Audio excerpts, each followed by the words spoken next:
Good morning. Du-du-du-du-du-du.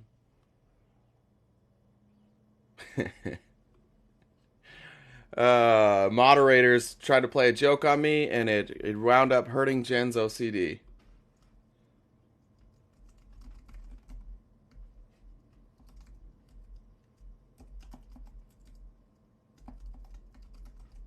Good morning. Good morning. Good morning. It's cold as shit. I'm back in the snuggie. It's wonderful.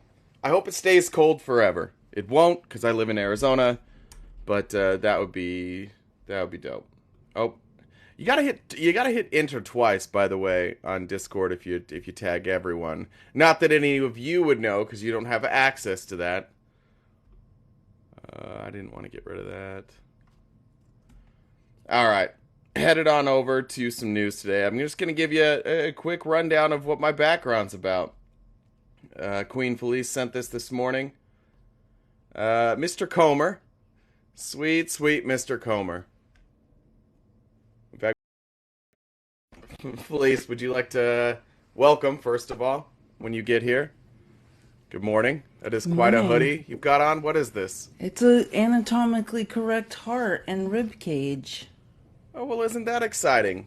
It's like I have, You asked. yeah, that's true. That's true. Do you want to tell us about our guy right here?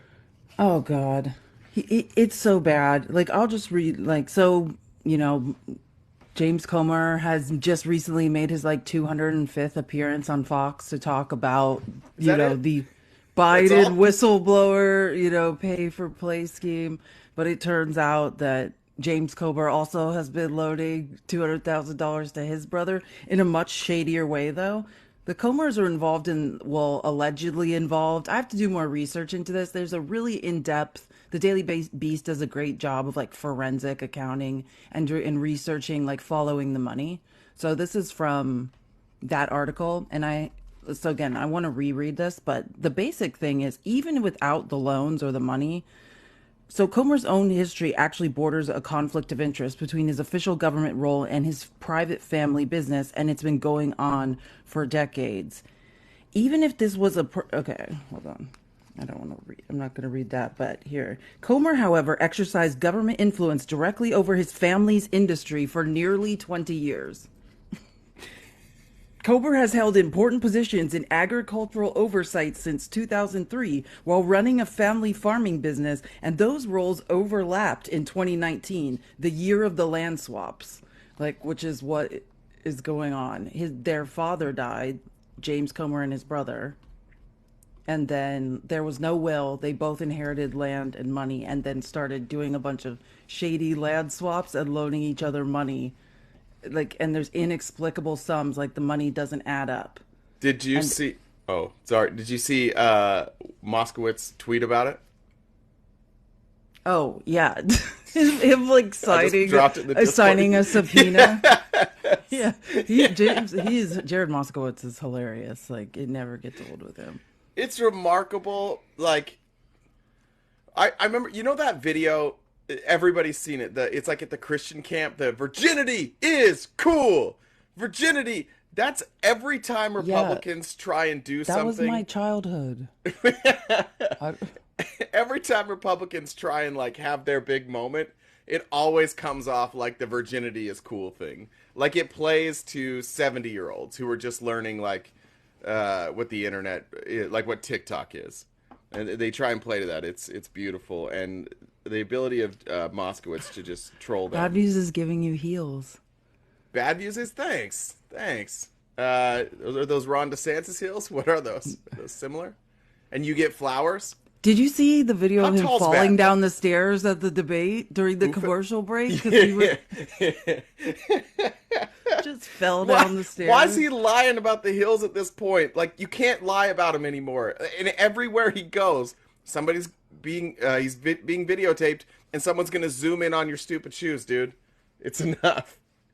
I mean, Um, I think they're getting higher though. It's weird. is It's that what's going on? ever since those white boots during the hurricane relief, where he had the wellies, like the perfectly white, not a. You're standing in a hurricane wreckage, with pristine white boots on. I He will was never just get new past boot those goofing boots. out there. Yeah. New Went boot with his goose. Reno Don't Reno 911 911 cosplay. me. I love Reno It's my 911. favorite show. I think it's the Oh best. my I think it's the God. best comedy ever. Terry. Yeah.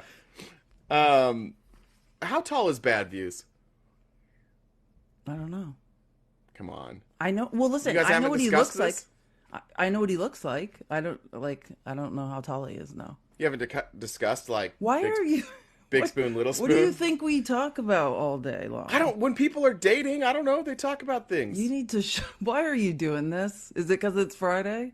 You're starting Probably. this? I had a I had a weird night last night. I did not update. You'll notice I didn't say a word last night. I was Yeah, it was MIA. refreshing. I I was MIA. First of all, I had like I thought I was getting sick because my daughter was sick, and well, I'll tell you what happened. I thought I was maybe sick, but um, can I talk about paraphernalia? Am I allowed to say those words? I mean, probably not. Like, just think about it. I just want to explain something to you because you don't seem to understand shadow banning in lives, Not a which you thing. are being shadow banned right now. Like, I couldn't even find your live unless Yeah, I went directly to your profile. yeah. Just so you know. Yeah, Yeah, you're all for because real. I ran an But ad. or maybe TikTok's like run these ads. But let me Run. explain some Oh, for go ahead. keywords, just keywords about shadow banning. Like, just think about everything that's going on with this site is about making money eventually, and ad space. What can we run advertising against? If you're talking about paraphernalia, if you're talking about even things like abortion, you think, why can't I say that? Well, that's not friendly advertising content. No advertiser is going to say, I want to run ads against that type of content. So it's not that anyone's First Amendment rights are being, well, it's not even a First Amendment issue. This is about a corporation. But this has to do with they want us to be talking about things that are advertiser friendly. That's why lives get shadow banned. Hey, I showed up on someone's FYP. That's good That's news. because I'm here. Oh, that's probably true. Are you following Felice too? I have to drag Felice in every single day, kicking and screaming, just to boost my numbers, so I don't It's have not. 12 people in here. Um. Maybe your Anyways, popularity is actually decreasing as you talk more, as your audience gets to know that you. could be what it is. Anyways, the smoke got a little deep, and I wound up throwing up my lunch, and my lunch smelled so bad throwing up because I coughed too much. You know what I mean? Do you know what I'm saying? I'm trying to Yeah. try to be careful. I was coughing too much, so I wound up throwing up, and it smelled so bad. That smell stayed. You know, after you throw up, it like stays in your nose. It stayed in there for like Yes. 2 hours. So for like 2 hours yesterday, I was just puking and it was entirely the smell. Why I had are to you take my doing this? garbage can outside. It was so bad. And I just kept like throwing up in the garbage can. So then I'd throw up in the garbage can and I'd get a whiff of it and then I'd throw up again. So I had a bad day. And then like some stuff I'll You tell know you what about doesn't later. do that to you? What? Edibles. Just Yeah, but they're throwing it out there. stupid. Here's the problem with edibles. I need instant gratification. Like instant. It's got to be. That's true. That's true. And That's why edibles, you're a it's like, you sports take bettor. it- I'm getting that from you. You like an intermittent reward system. Yeah. Never know when the hit of dopamine's coming. Yeah, Don't I keep me read that guessing. I from don't you. want to be like cool and then all of a sudden be like, "Oh God, there's zombies outside." And then I went. Then I went for a late night walk. Not late, like 8 o'clock, but I was still on an edible at that point because I was afraid. And that was the most terrifying walk of my entire life. I was just like I don't every car want- that came walking by. around in Mesa is a crapshoot. Yeah, the cars would slow down because I was there, and I was like, thought, oh, but I did see an amazing thing. I did want to share this. Actually, it was so sad, but amazing. So you know, like with the gates, they have the little like spike things. You Yeah. go in and out. Well, the pizza guy was waiting at the gate, didn't have the gate code. Somebody went out the other way, so he's like, "Go for it," and he went in the wrong one and popped all four tires. So I stopped, and he stopped at a stop sign. He was supposed to go left, and he was waving me, and I just rolled down my window. I was like, "Dude, I think you just popped all your tires." And he goes, "No, I didn't." And I was like, "I think so, because that's a spike." So he gets out of his car, and he looks at his tire, and he looks at me, tire, me, and he just goes, "No, no, no, no." Doubt Domino's is gonna pay for that either. It was You Papa know what I John's. mean? It was Papa Yeah. John's. Oh, They're for not sure paying. His not. car's still down the The street. I saw leader this of the morning. restaurant lobby against paying fair wages. Yeah. He's not happy. I felt really bad. I even offered. I was like, "Do you want me to take the pizza for you?" And he goes, "No, fuck this." So I don't know if those people got their pizza. You had That's the quite a real night victim in all of this. for Is the Pizza person who Man. didn't get their pizza in a timely manner. That's Papa John's, anyways. How was your night? Yeah, like it's been a long week. I was exhausted, but yeah. How was my night? I wanted to talk about, hold on. I was reading just what's going on in the house, or do you want me to talk about like my personal life? Because I'd rather not. Well, we can talk about the house, or you can talk about your relationship with Bad Views. It's Why do either you? or. You Why can are you choose. convinced we're in a I'm relationship? saying it's your choice. I'm not convinced of anything. I'm just saying it's your choice. Okay, well, you never. I believe in a woman's right to choose, so you Yeah. choose the topic. It's going like Bad Views and I are close, and Things are going well. yeah, things are yeah. Yeah, Oh yeah, is that what we're progressing. looking for? An update? Well, this is what happened last night. So now that I do have something to say about Bad Views. Okay. So, things have been going well since I gave him my rose. And, great. Oh, Things have thank not you. been going well for Jeff since you gave that No, rose. Jeff is not doing well. No. And so things have been going well, but then last night, Bad Views, slipped into some of his old habits, forgot he wasn't, on in the YouTube alt-right pipeline, and tried to indoctrinate everyone in the Discord about his belief that the moon is flat and also a hologram. That was real? No, he was really saying that? Yeah. Yeah. I think we Yeah. should talk about Not it. only is Is he Bad here? Views Of a course flat he's here. earther. Yeah, he's here. Not only is he a flat earther, the moon is a hologrammer. I want to hear about If the moon's a hologram, it's flat, right? I mean, that's like it. I would like listen. Here's ask the him. He can explain it all to you. I also think he believes like the videos of the moon landing might be just doctored because they forgot to actually film it, possibly. Here he is, the lovely couple. Good morning. Good morning. The lovely couple. How tall are you, Bad Views? For HVAC, I'm 6'3", but for others, I'm not. Okay, fair enough. I think I'm probably 5'9", maybe 5'10". Okay, so it's Little Spoon. Can you tell me about the flat moon? Look, I've got 100x zoom on my camera, so I can look at the moon pretty good at night. I can't. And This is making me not attracted to you anymore. I spend an hour nightly looking for the flag. I've yet to find it. Just for Every the love night- of every God. night you spend an You hour- don't think maybe some wind or something could have blown it over, or what are you thinking? Well, I mean, where would it go? If Wait, it I don't blew think there's over- wind on the moon, right? Is that right? I mean, I don't think there's anything on the moon. I had to explain to him that there's less gravity. I mean, I don't So- know why there couldn't Is- be wind on the moon. Is there? Could someone want to explain so that is to me? outside of just zooming in on the moon, do you have other reasons to believe it's flat? Also, why would No, it's a hologram. oh, it's a hologram. Yeah, it's like somebody's putting it up on like a projector. Okay, so in order for that to be the case, I don't know if you know how projectors work. They have to land on something, right? And then the projector, like, there has to be a surface that it lands on, and that's what it projects on, right? Yeah. So what is that? God, maybe it's God? God. I don't know. Could be Yeah, God. I don't know. What do you think? I think maybe it's the sun. Well, no, we see the sun. Oh, we had to talk about that one day too. Do you He's think like, the sun's fake too? Well, I mean, the sun isn't round. I know that. I figured that out How'd you figure that out? with the 100x zoom. I zoomed did- in. I could see it was like it almost looked like the yin yang sign. It kind of looked like a little wavy. But Dear like maybe like God. it's on fire or something. Maybe You're it's almost like it's on fire. Look, RTP, have you seen the videos of the 1969 moon landing? And have you Yeah. watched them and seriously looked and been like, oh, this is definitely real? I mean, look at it. It is ridiculous. It's embarrassing that everybody believes we landed there. Did you have any protective eyewear on when you were zooming your camera into the sun, or what? What is the story there? Was that painful to be Well, staring directly into the sun? it was a nice, beautiful sunset, so it wasn't too bright. Why do you think the moon landing videos are fake? Watch them.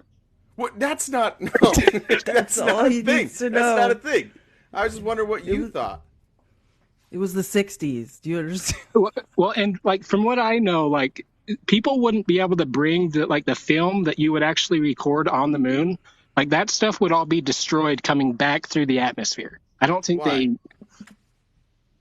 Well, in 1969, How I did don't the think. people get Yeah, back through the the people made it. atmosphere? Look, I mean, the film's a little more sensitive than people.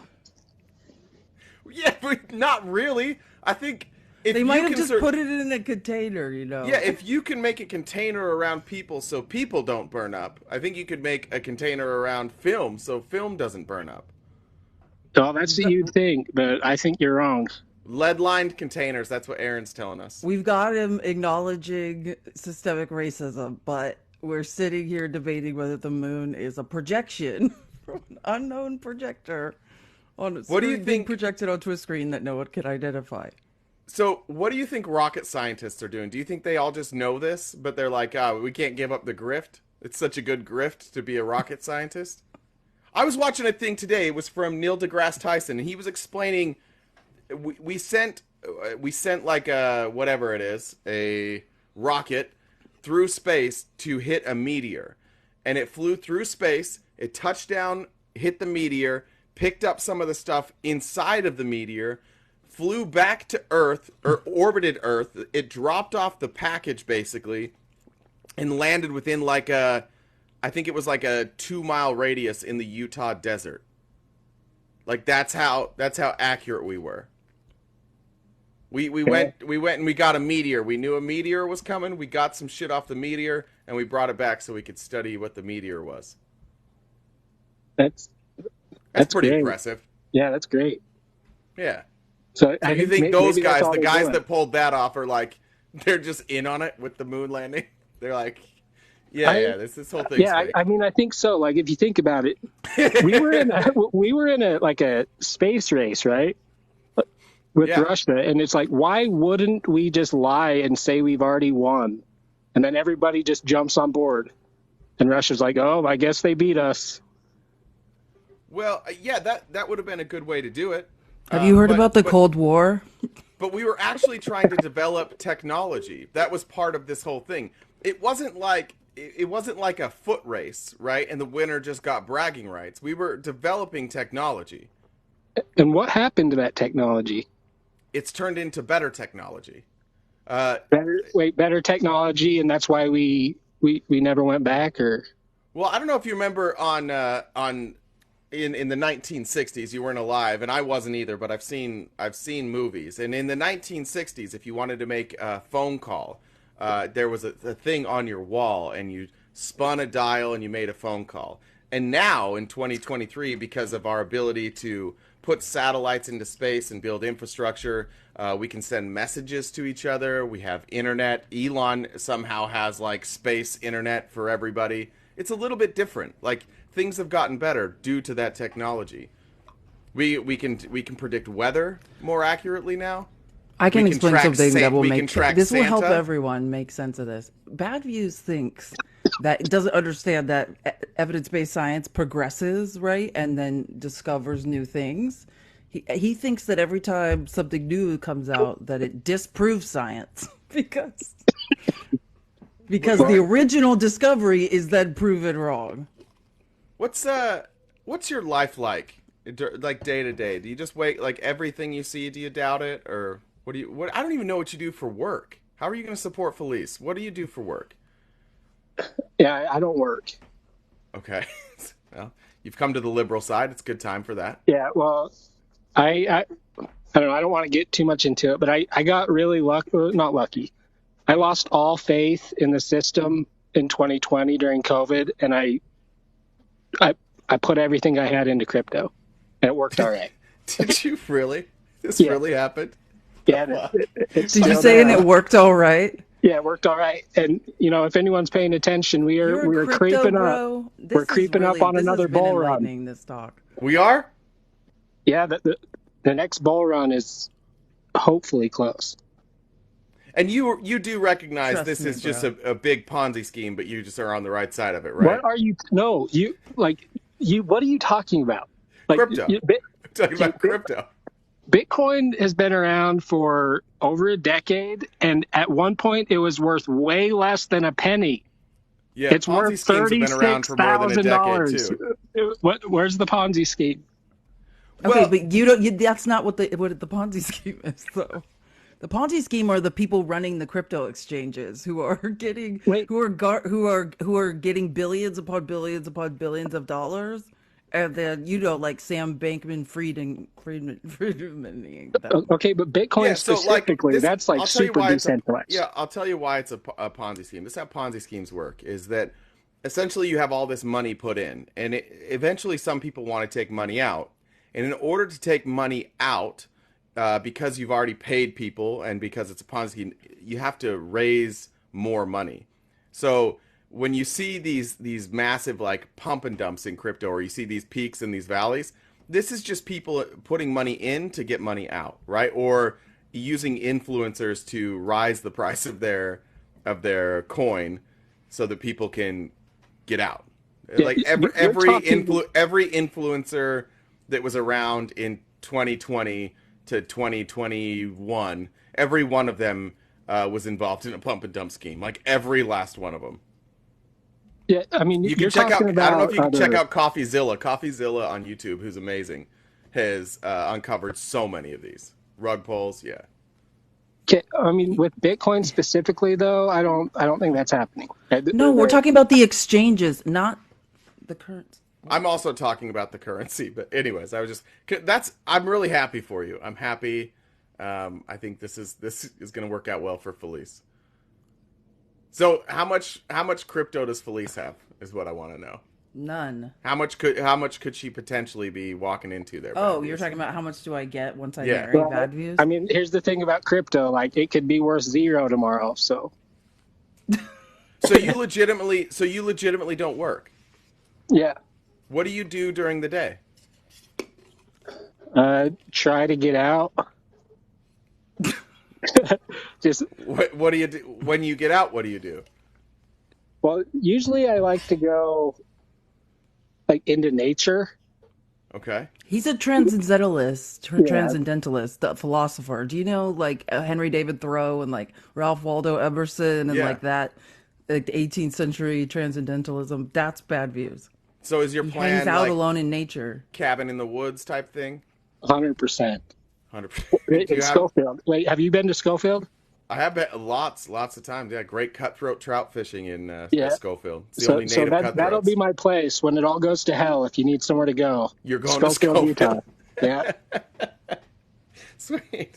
That's amazing. All right. Well, I don't have any other questions. Do you have any more questions? I mean, you've probably asked all of I them. can't wait to spend our lives together doomsday prepping Bad views. Yeah, we'll sell all the crypto. We'll go dig a giant hole. We'll buy some food. Live in a bunker? I can't. This sounds perfect. You're going to be It's living. amazing. By the way, Schofield in the winter. You're basically going to be living the plot of like Grumpy Old Men when they're out on the ice fishing. That's going to be you. You and Bad Yeah, News are going to be sitting there talking yeah. I won't be philosophy there during the winter. But I'm around. only there 9 months of the year. Where are you going to be the other three? Walking the streets of Vegas. I don't know. You are a vagabond. Just What's going on? this is this is you're going to be. What was that guy's name that kidnapped Elizabeth Smart? Just don't be that guy. Oh my God. Get his name. Living Hey, so out in the forest? before I go, Yeah. you guys were talking all sorts of shit on Vivek last night. Yeah. And Because he's an idiot. I mean, let's just be honest He's here. Bad The views only idol. like the only person that said anything good at all was Vivek. All the Aren't other you ones were nuts? just like, let's fucking burn the world to the ground and laugh about it. Oh yeah. What did he Vivek was say that like, you really liked? What He's resonated with you? anti-war. He thinks that the Republicans, like the far right, he thinks MAGA will stop the wars. I've tried. I've tried. What were the parts that you really liked that Vivek said? I like that. I mean, he talked about like pretty much all foreign conflicts that we've been in since World War II is just like cost us money. Right. Yeah, yeah, Right. war is expensive. Yeah. We And what made money off World War II. We became like the richest Good point. nation. Like, what are you talking about? That's how we are who we are in the modern era is because of World War II. That was a I just land and happen money grab. I just happen to believe that in order to like get the change that people want, like you have to stop the fucking chaos agency, which is the military. They'll keep us distracted with this stuff until we're all dead. I mean, Positive, how are we supposed deep to get thoughts. healthcare for all when we're spending $200 billion a year? Like, I'm gonna say that we don't get care for all from a guy who ran a pump and dump scheme with a Got Alzheimer's drug. Alzheimer's patients' hopes Yeah, up and then was like, surprise, this was all just so I could get a come up. yeah. he was just the only one that said anything that meant anything to me. Everybody else was sitting up there like, I don't know if, like, when That's they asked wild. everybody about the Ukraine stuff, I don't know if you noticed how happy these people were to talk about wiping out populations.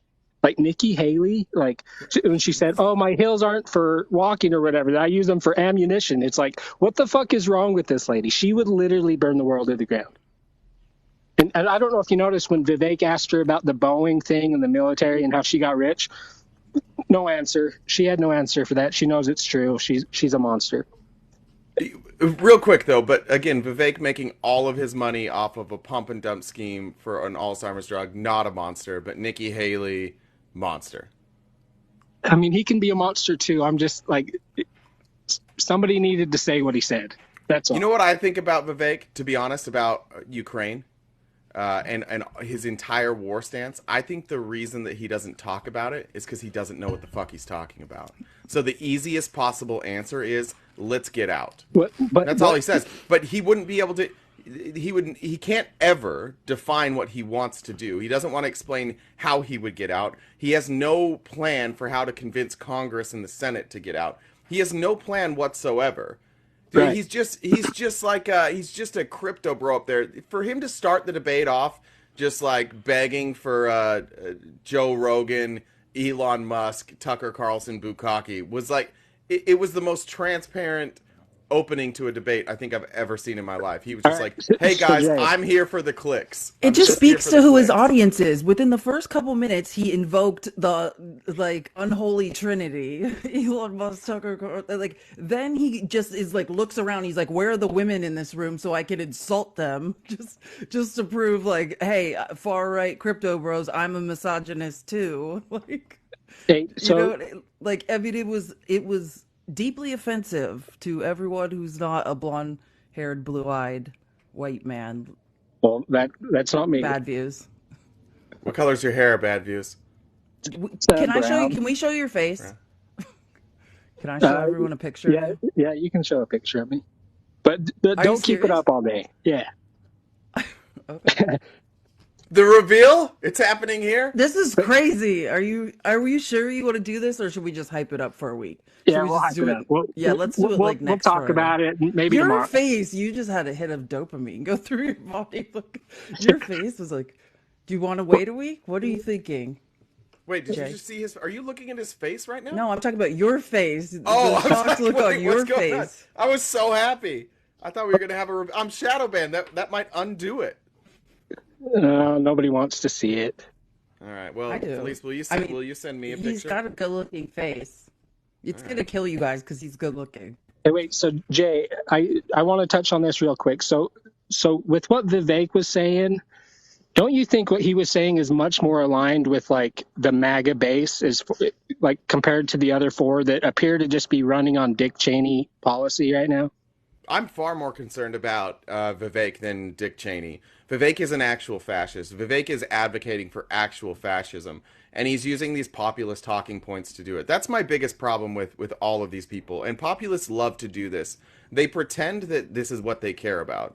Vivek doesn't care about any of this. Vivek cares about power, and Vivek cares about control. He wants his policies to be put in, and he wants them to be put in no matter what. So they will strip Americans of their rights in any way that they possibly can. RTP, I'm just asking, like, where the MAGA base is, where do you think the majority of those people are? Do you think they align with what Vivek has to say about it, or what the warmongers have to say about it? Vivek, because they're fascists. The MAGA base is fascist. I have a video that I'm going to put out later. I just watched an hour-long interview that Dave Rubin did with Eric Weinstein, where they spend an hour talking about, no fucking joke, how democracy isn't working anymore, how free speech isn't a good thing. And this is starting to be parroted. I saw Rogan the other day talking to... Who was he talking to? They were talking about there was that Russian guy who talked about how, like, America would be beaten from within and how nobody would be able to believe truth anymore. And like Joe Rogan's like, this is happening, not even knowing that they're talking about him. Like the problem with MAGA and Vivek people is they don't know they're fascist and they're stupid, or they know they're fascist and they're lying. But Vivek is a fascist. There's no question about that. I don't know if you answered my question. Like, I'm like on foreign I did. policy. I said the MAGA people agree with Vivek because they're fascist. I'm just talking about on foreign policy. Yeah, okay. Well, the thing about foreign policy is the far right, MAGA, has an absolute blind spot there. They do not understand foreign policy. They also do not understand how the world economy works. And because of that, anything that's being said, like my two biggest pet peeves, there were no wars under Trump. And two, like, oh yeah, we can just pull back from our forward military positions. We'll just leave all this stuff behind and nothing will change at home. MAGA is the party of, in the same breath, talking about gas prices and the price of milk, not understanding that those forward military possessions are what is keeping all of the domestic prices and inflation down. The question MAGA needs to ask themselves is, what will you give up, Bad Views? Will you give up complete economic destabilization domestically in America in order to give up our forward military positions? I'll be in a cabin in the woods. So yeah, I would give it up. Okay, well, that's the thing. You can't be talking about gas prices are too high if you want to pull back from our forward military positions. That's what's keeping our capitalistic economy afloat. So there's going to be an economic downturn, the likes of which we've probably never seen. I mean, we have to do it at some point, right? Or are we just going to like wipe out are we going to destabilize everybody but us? Listen, leaving a cult, and in this case I'm talking about the cult of imperialism, is directly proportional to how miserable you are. The middle of our country, the neocons, the neo-libs, they're comfortable, right? You have to be so miserable to endeavor to overthrow a government.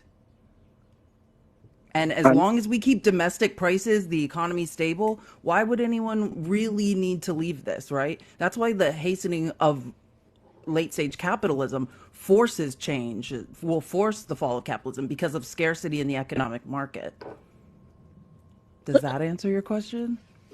Yeah, I get it, but maybe we could start a channel on the Discord and start planning the revolution. Oh, there's another Discord for that. Yeah. I'm dead serious. All right. I think I'm on a list. Brother. Thank you. Yeah. Hey, if you really want to get some coffee when you come through, give me a few hour head up. Yeah, you got to get down from the mountains. If you're gonna meet him before me, you could vet him for me. Yeah, I will. Babbies, will you be walking to the coffee shop, or do you have an automobile? I have an automobile. Okay, I'll find some local shop that we can go give some local business some money. I appreciate that. That'd be lovely. Do they still have Boudreaux's seafood out there? Boudreaux's seafood? No, I don't think it lasted. I don't know where that's at. All right. What's a Louisiana Creole seafood? No, that's exactly what it is. It's like a in Louisiana. Utah. I know. Yeah. Boudreaux's French Creole. So why are you saying that? What There was one in the town he lives you want in. to go to Utah for French Creole? That's right. No, that's Wait, the in best what place to town? go. In what town? I want to say it might have been in Spanish Fork. I thought it was in Okay. Springville. Yeah. But All now that right. I'm thinking, it might have been Spanish Fork, so maybe not Springville. This is It's like been real. polygamous All right. town See trivia. ya. Is that what we're Yeah, doing? that's right. See ya. Bye. Bye. Oh, sorry, I cut off. Do you need me to bring back up so that he can hear your I goodbye? think he likes you more than me. There's no chance of that. Have you met Grandpa from Tampa yet?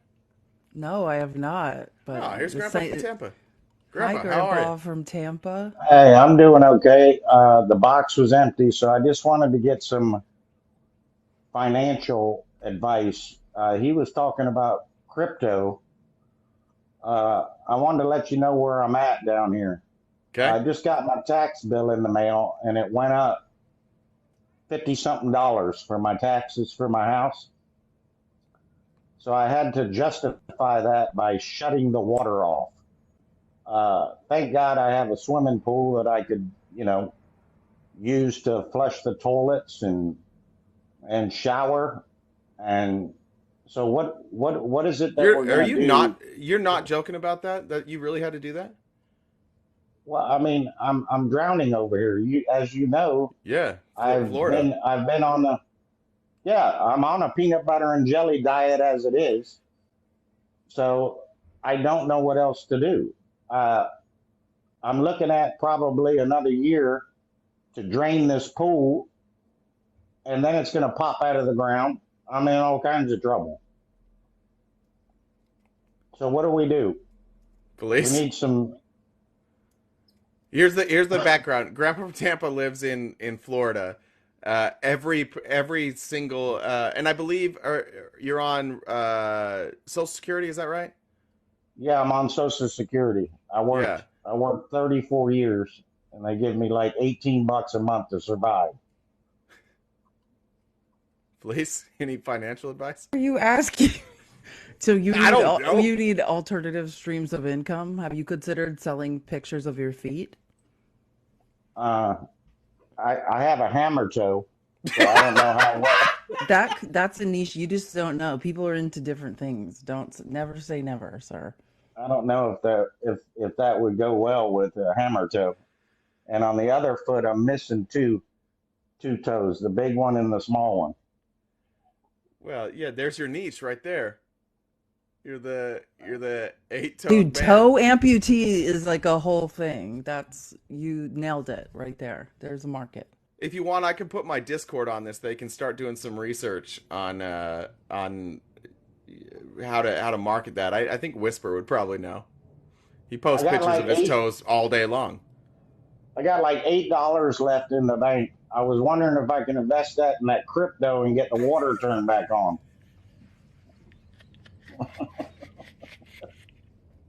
Oh, God. Yeah.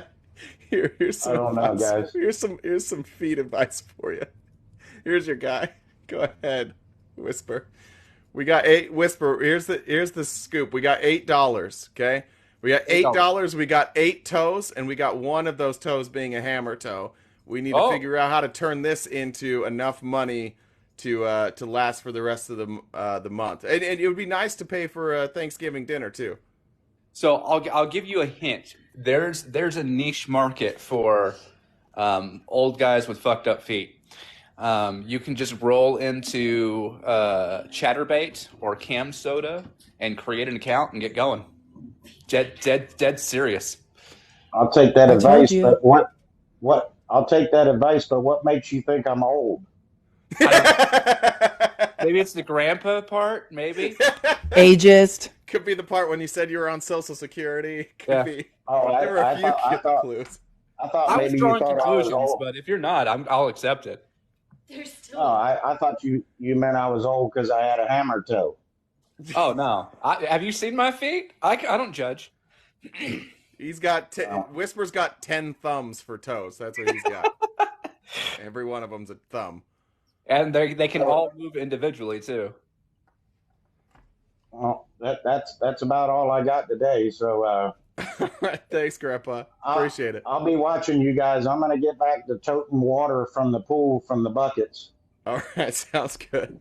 Thanks, my friend. Talk to you guys later. Bye. You got?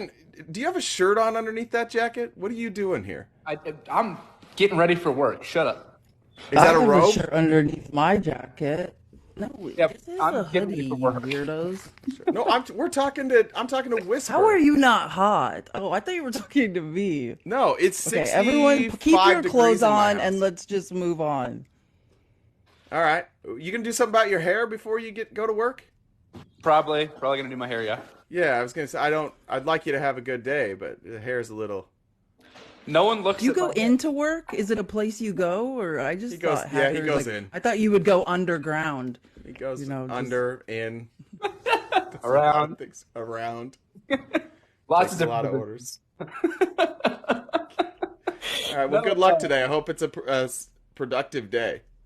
Yeah, I hope it is too. I thoroughly pushed Thor out of the box multiple times for you guys this morning. So that was my Already today? Oh yeah, he came up like 6 times, and I booted him out every time. Oh, Have you okay. got, yeah, I keep getting weird messages about him. Yeah. Well, it's I had because he's weird. There's some No. news about him. We're not platforming him anymore. There's some news. Do you want to talk about it? No, I don't think it's really our place to talk about it. But it's in the Discord. All right. I was unaware of this. Yeah. Okay. That's not what we do here. And then our best friend Nobody from- told me. What's that? Nobody told me. No, we definitely don't do that. No, you are very gossipy. That's something we're going to tackle after you're in. You The all other know the more gossip. pressing I mean, issues we what have are you with you. talking about? This is gossip happening in Discord. I'm the only one that doesn't know, and you're like, you're gossipy. What are you talking about? Kind of gossipy. You kind of Well, gossip. so are you. You guys are all gossiping in No, Discord. No. No. Well, I have Nope. gossip that I haven't told any of you or the This Discord. is what it is so- with you. Someone gives you a nugget of information, and then what your problem is that you divulge it when it's the most public time, and like to inflict like maximum shock value and maximum embarrassment. And yes, I'm talking about specifically on me. Oh, when you were dating Bad Views? Well, and you were yeah, choosing all between of Jeff these and like Bad Views? random shavings and announcements. You said you wanted to. You said you were having a hard time making a decision, and I just wanted to. I wanted you to have that opportunity very publicly. This to is make never a decision. going to be over. Here's the This- last part of that. Felice could end you. Yeah, I know. See, Whisper is smart enough to like understand that about me. No, I know all of me. this. She could. Oh, end you me. do know. Yeah, we talked about this at the beginning. Like, I have to live my life on the edge of chaos. Like, I have to that's true. tiptoe along the edge of chaos. You know some of Then the. I'm a great friend for you. Some of you know some of the decisions that I've made. You two specifically have both They had are to have questionable conversations with at me about like, best. hey, dude, maybe don't trust As long as fucking we're talking about everyone. this, let's Maybe all don't get in trust therapy. everyone, Jay. Yeah, I know. Maybe don't do that particular thing for the 3rd time. Let's stop it, he's the too. kid And I've that been would good like that get I've in been the doing van. all the bad things twice. He's the kid that would like accept the candy and get in the van. You know what I mean? Twice, Like, twice, but not 3 times. The 3rd time, I'd be like, all right, I'm starting to think this isn't a fluke. I told. So our other friend from yesterday is also desperately following you two around. FYI, Or is our other friend here? he was, and yeah, he's popped up in the comments a couple of times. He's popped up giving a few gifts. Did I get any? I think he did. Who are we talking about? Or we can't say. The one who didn't get the rose. Yeah. He who must not be named. Yep. He had a little bit of a breakdown on Whispers Live. Yes. Well, it wasn't a Well, tell breakdown. me what happened. It wasn't a I don't breakdown. know. It was a really uncomfortable discussion between him and Hole, and it got really weird. It was one of those things where it was like, this isn't fun anymore. Yeah, Whisper ended by saying, "This isn't fun anymore, and I'm gonna go." That's how it ended. That's how my live ended yesterday. It was the worst. It was the worst that's ever He ended. has that effect on people. It wasn't fun. It got worse. I honestly, and while we're criticizing me, you broke HVAC. I didn't do anything. It was you that broke him, Felice. What? You broke his heart. What was left of that heart? The Horcrux. You killed the final Horcrux. That's a Harry Potter reference. I don't know if you know that. That's a great Harry Potter reference. But I think Bad Views was the final Horcrux, and you choosing him has destroyed Jeffrey. I don't know. I didn't read Twilight. So stupid. Your hair looks like that. your hair looks like you read Twilight. By the way, your hair screams Team Jacob. Yeah. My hair screams. That author is Mormon too, aren't you? Yeah, I know. I What- know. Jacob The author of the Twilight, Stephanie, whatever the. Meyer. Yeah. Well, that explains the bad writing. That explains the continuity errors. And How dare you? The Book of Mormon was a terrific book. How dare you? it's like that seems a little bit questionable. How did we get here? I don't know. We just got there. No, do you want to know? Do you know how? Do you know how the Jewish folks escaped Jerusalem and wound up in North America, according to the Book of Mormon? Wait, they escaped Jerusalem?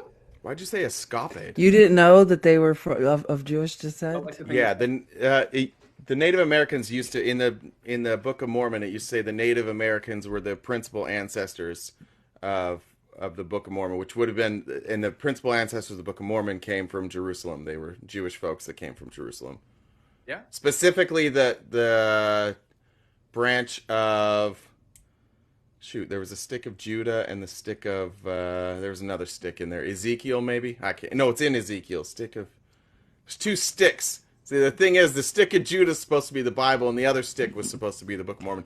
Anyways, they built basically like not submarines, but boats that just they were fully enclosed, Submarine. and they just like drifted across the ocean. That's the story. There was like a window, but they just drifted across the ocean. Like they wouldn't have died in like a wooden submarine. That's how they got to, and they all wound up in the same place, by the way. There's And then DNA evidence rudder, came back. No sails. They just floated across. That's how the book starts, by the way. Didn't we already talk about it? I think I heard Felice say that Joseph Smith was definitely not expecting DNA evidence like that. Yeah. That was Then not the DNA, and then the DNA came out, and it turns out shit. Native Americans are not, in fact, from Jerusalem. Weird. I mean, I don't know. Geography might have led me to that. Yeah. Are you hydrated today? I am hydrated. I had my liquid IV. I had my liquid death. I've got another liquid death on standby, and then we're gonna be rocking in. Good for you. Where box them? Do you have any stories to share today? Any news stories? Felice came prepared with a news story. It seems like you just showed up, rolled out of bed, put on a robe, and showed up. That's what it looks like to me. And I put it on just because I was coming on here because I was summoned. We can talk about the life at conception bill that I printed out to burn. Oh, did you see what I sent you a little bit earlier, Jay? I will be doing a burning of this later. I'm excited for that. Did you see what I sent you? The two things. I got a BuzzFeed. I got the Elon thing, and then the BuzzFeed. Which one are you talking about? Either one, but the Elon. Or you're like the only person keeping BuzzFeed open. I didn't know they were still around. So yeah, the Elon thing is hilarious. It is the funniest thing. Like Republicans seem to have this one thing in common. They all like to avoid legal paperwork. dude, I had my Republican friends last night. They love Elon too. I don't even get it. It's absolutely crazy. One of my most sensible Republican friend who claims he's not a Republican told me last night that Democrats only hate Elon because he's done more to fix climate change than all Democrats put together. Yeah, lithium. And he did it with capitalism. Plus, he's a white immigrant. I guess why we mining in harsh conditions and exploiters in multiple countries. That makes sense. Yeah, sure. Climate change. I want to talk about, speaking of climate change, do you understand carbon capture? Like the carbon capture plants are opening? I heard about this. Yeah, like when Occidental. Are they opening? Well, I think one is opening in Texas, and there's another one in California opening. And I believe like one plant, the one in Texas, they say like over a year, I think can like basically capture enough carbon to offset like 100,000 vehicles. 1,000 tons of CO2 a year. Yeah.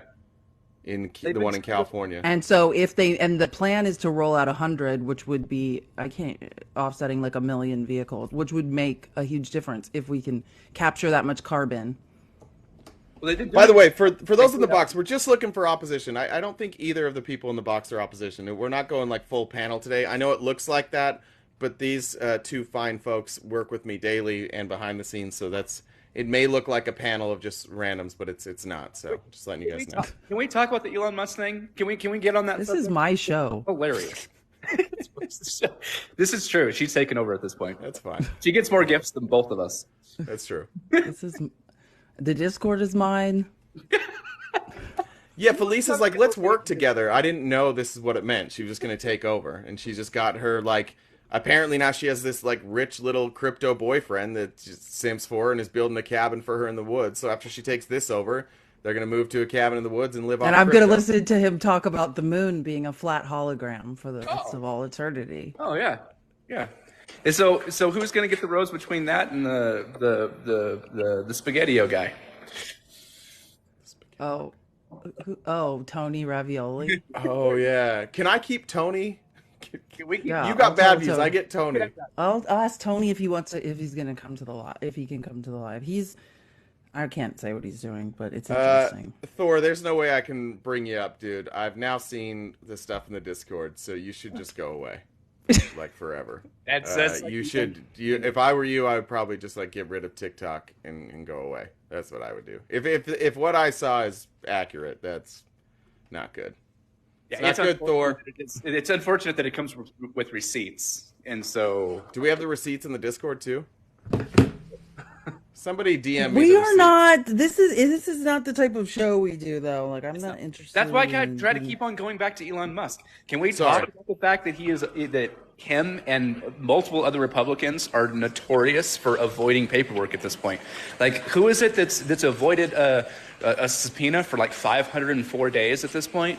Jim Jordan. Oh, weird, right? Fucking weird. And then you've got Donald Trump trying to do the same thing, trying to avoid subpoenas. And you've got Elon Musk doing the same thing, trying to avoid his children. Actually, super pro-life, but trying to avoid the mother of his children completely and completely block her out of their lives and just be a complete misogynist womanizer. That's amazing. That's kind of cool to me. That sounds like a hero. Well, he's another one of those like Nick Cannon. I can't remember what it is, but it's like a movement of men that believe like you're supposed to just have as many children. It's not about the mothers. It's just about Levin at this point, right? yeah. Yeah, well, Elon's a big proponent of. He believes that can't we remember have what to it's like called. repopulate, and he definitely And doesn't. the smartest people should. I mean, he's not Yeah. one of them. I don't know. Have you heard the name of his latest child? What was the latest child? You got to look this up. What Elon Musk's latest child? What the name of that kid is? It's bizarre. I can't even pronounce it because it threw me off so bad. It's XAEA dash No, that's the one he XII. has- That's the one he has with Grimes. There's another one.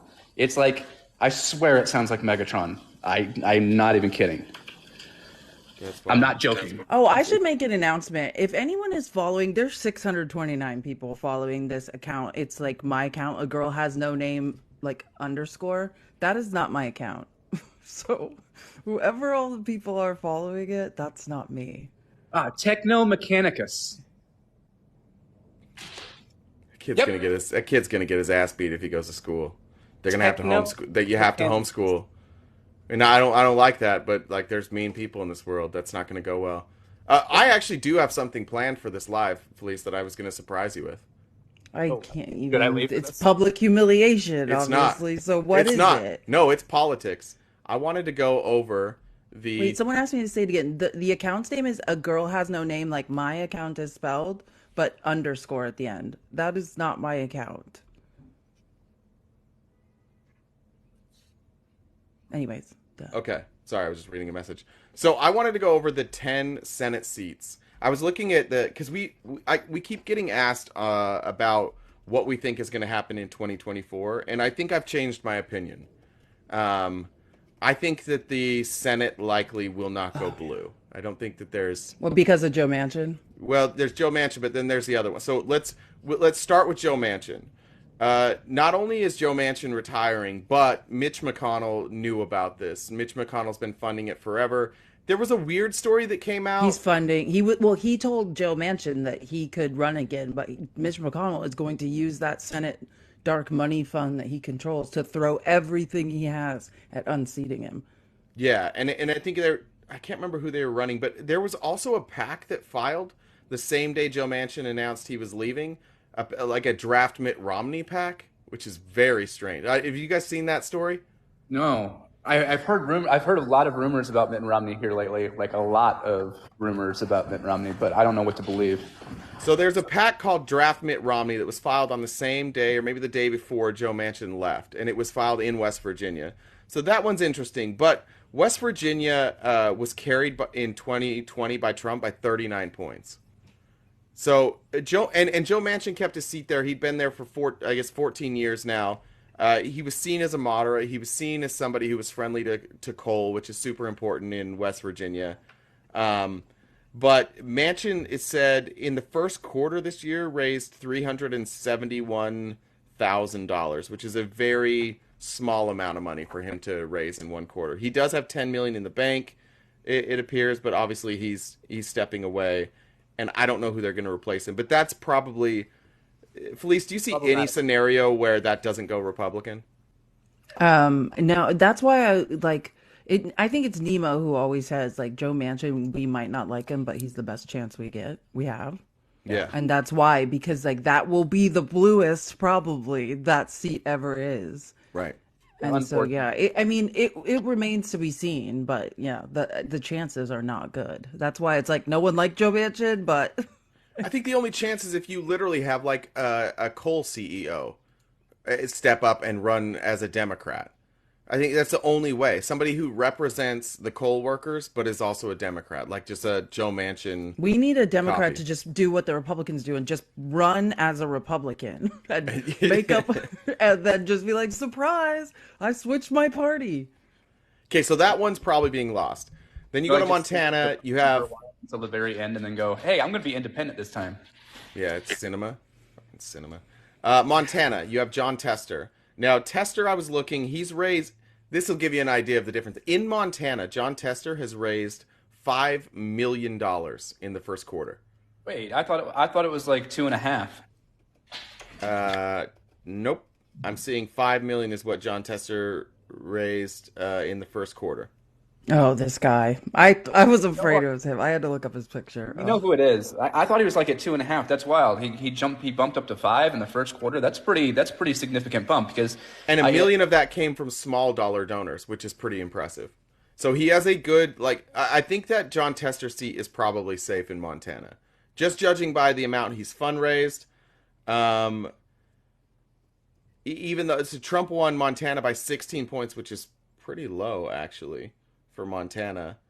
But nobody really has seemed to come up. There's Tim Sheehy. He's a former Navy SEAL. He might run and be able to self-fund, but nobody's going to be... I don't know that anybody's going to be able to raise enough money. So that one seems safe to me. Any disagreement there?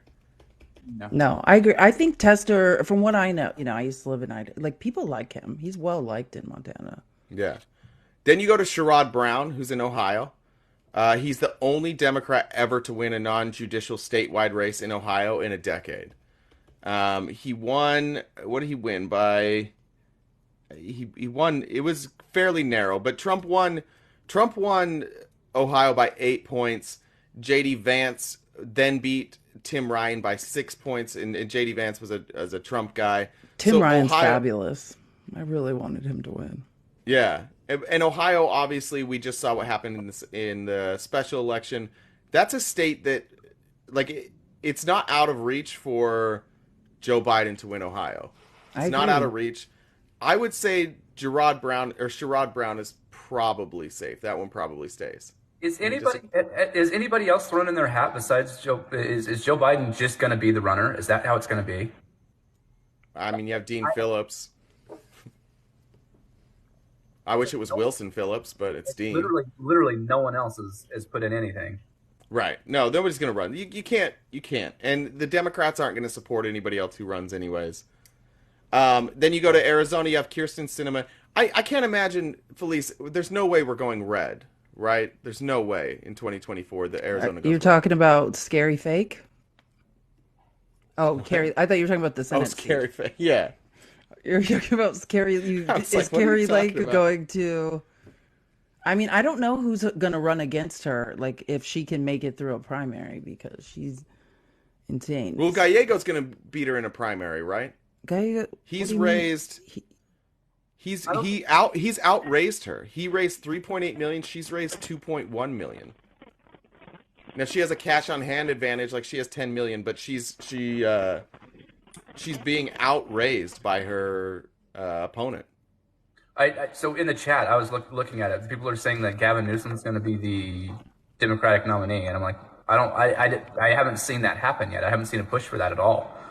I think Gavin Newsom's waiting in the wings, knowing that if something changes with Joe Biden, if it becomes clear that Joe Biden's going to lose, or something, if something happens to his health, I think it's like the clear front runner would be Gavin Newsom, and I'd say that Gavin Newsom is smart enough to know that he wouldn't enter the race, and he'll just wait. I think Newsom would win though. Yeah, I think so too, but he's not going to do that. He's not going to run against Joe Biden. He's not going to try and hurt the Democrat you Party. can't primary the incumbent. It's statistically it will hurt the party. That's why it can't happen. It's a numbers game. I mean, I understand the numbers side of it, but like, if Democrats threw a Hail Mary out, I mean, because what we're seeing is we're seeing massive waves of support for Trump in spite of the blue wave. In spite of the blue wave, we're seeing that. I honestly don't trust those polls at all. I think those polls are entirely. You can't run a poll saying Trump's going to have all this support while also every person he backs gets blasted. That's true. The poll just doesn't make any sense. That you can't have a special election in 2023 where Republicans get slaughtered, specifically MAGA, and then also say like, yeah, Donald Trump's going to win. I just don't think that's the case. I don't know. Maybe it's Arizona likely stays blue. We go to Nevada with Jackie Rosen. That was a surprise if I remember right. Wasn't that a surprise when Jackie Rosen won? No? Oh no, that was Masto. Sorry, it was Masto that won. Yeah, Catherine Masso or whatever. I That's like right. her. So Nevada probably safe blue. I don't know who's going up there. I'm just thinking like, I think the most likely scenario is Republicans wind up. I think we wind up 50-50, essentially, if you're counting the independents as Democrats. But Republicans technically will have a majority because Bernie Sanders is an independent, and so is who's the other independent? I mean, Sinema is, and then Angus King from Maine. Any disagreement? Yeah, I mean that's the most reasonable assumption this far out. I agree with your assessment. And then from then on, you just have Wisconsin, Michigan, Pennsylvania. The interesting Well, one. and there's Bob Menendez. Like, what's going on with that guy? We're gonna have to have. Like, That's true. We may have a I mean, special election. Could he be a senator from prison? Because read the indictment. The man's going to prison. 100%. The only two spots I think you can switch for Republicans are Cruz and Scott in Florida. I think those are the only two that are possible. Cruz is there's a real chance there. Trump only won Texas by 6 points. Oh yeah, and Colin Allred is running against him, who's a fabulous candidate. He played professional football and he's a lawyer, which I mean, yeah, he's has the pedigree, the Texas pedigree they like to see. He's super polished. Like I like it. He's fundraising up a storm. Yeah, he's fundraising up a storm. Like I love Colin Allred's chances. And the fun thing about Ted Cruz is everybody hates Ted Cruz. Republicans hate Ted Cruz. Democrats hate Ted Cruz. Ted Cruz hates Ted Cruz. God hates Ted Cruz. Everybody hates Ted Cruz. Power grids hate Ted Cruz. Gray beards hate Ted Cruz. Everything about Ted Cruz is awful. Ted Cruz this is his come up to be a podcaster. Soon he will be a He already is. professional podcast. Yeah, and that's what I'm saying. That's what he wants to be doing. That's what he's really interested in. He just needs to go be Rush Limbaugh reincarnate. Leave the rest of us alone. The only one I'm confused about is Florida. Nobody has stepped up to challenge Rick Scott yet. Rick Medicare fraud Scott? Yeah. This is such a flawed candidate, and he's the richest man in Congress. He makes me sick. Why is he not in jail? Do you know about the Medicare fraud, Whisper? I haven't heard about this one. You want to tell him about that, police? Well, he perpetrated like one of the largest Medicare frauds like in history of a state, and How so? How did he perpetrate it? That's you know, I don't want. I'm not going to miss. Hold on. It was the billing. So they were overbilling Medicare, and they what? got Yeah, they were overbilling Medicare. It was his. I'm trying to remember what his company was called. Um, Hold on. It was a hospital chain. I don't remember, but the Justice Department investigated it. The company pled. Columbia HCA Hospital. There you go. They pled guilty to it, and they paid 1.7 billion in fines.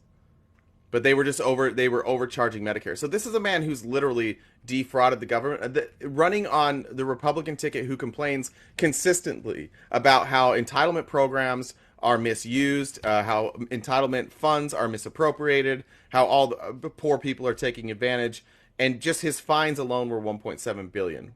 What's that face, Felice?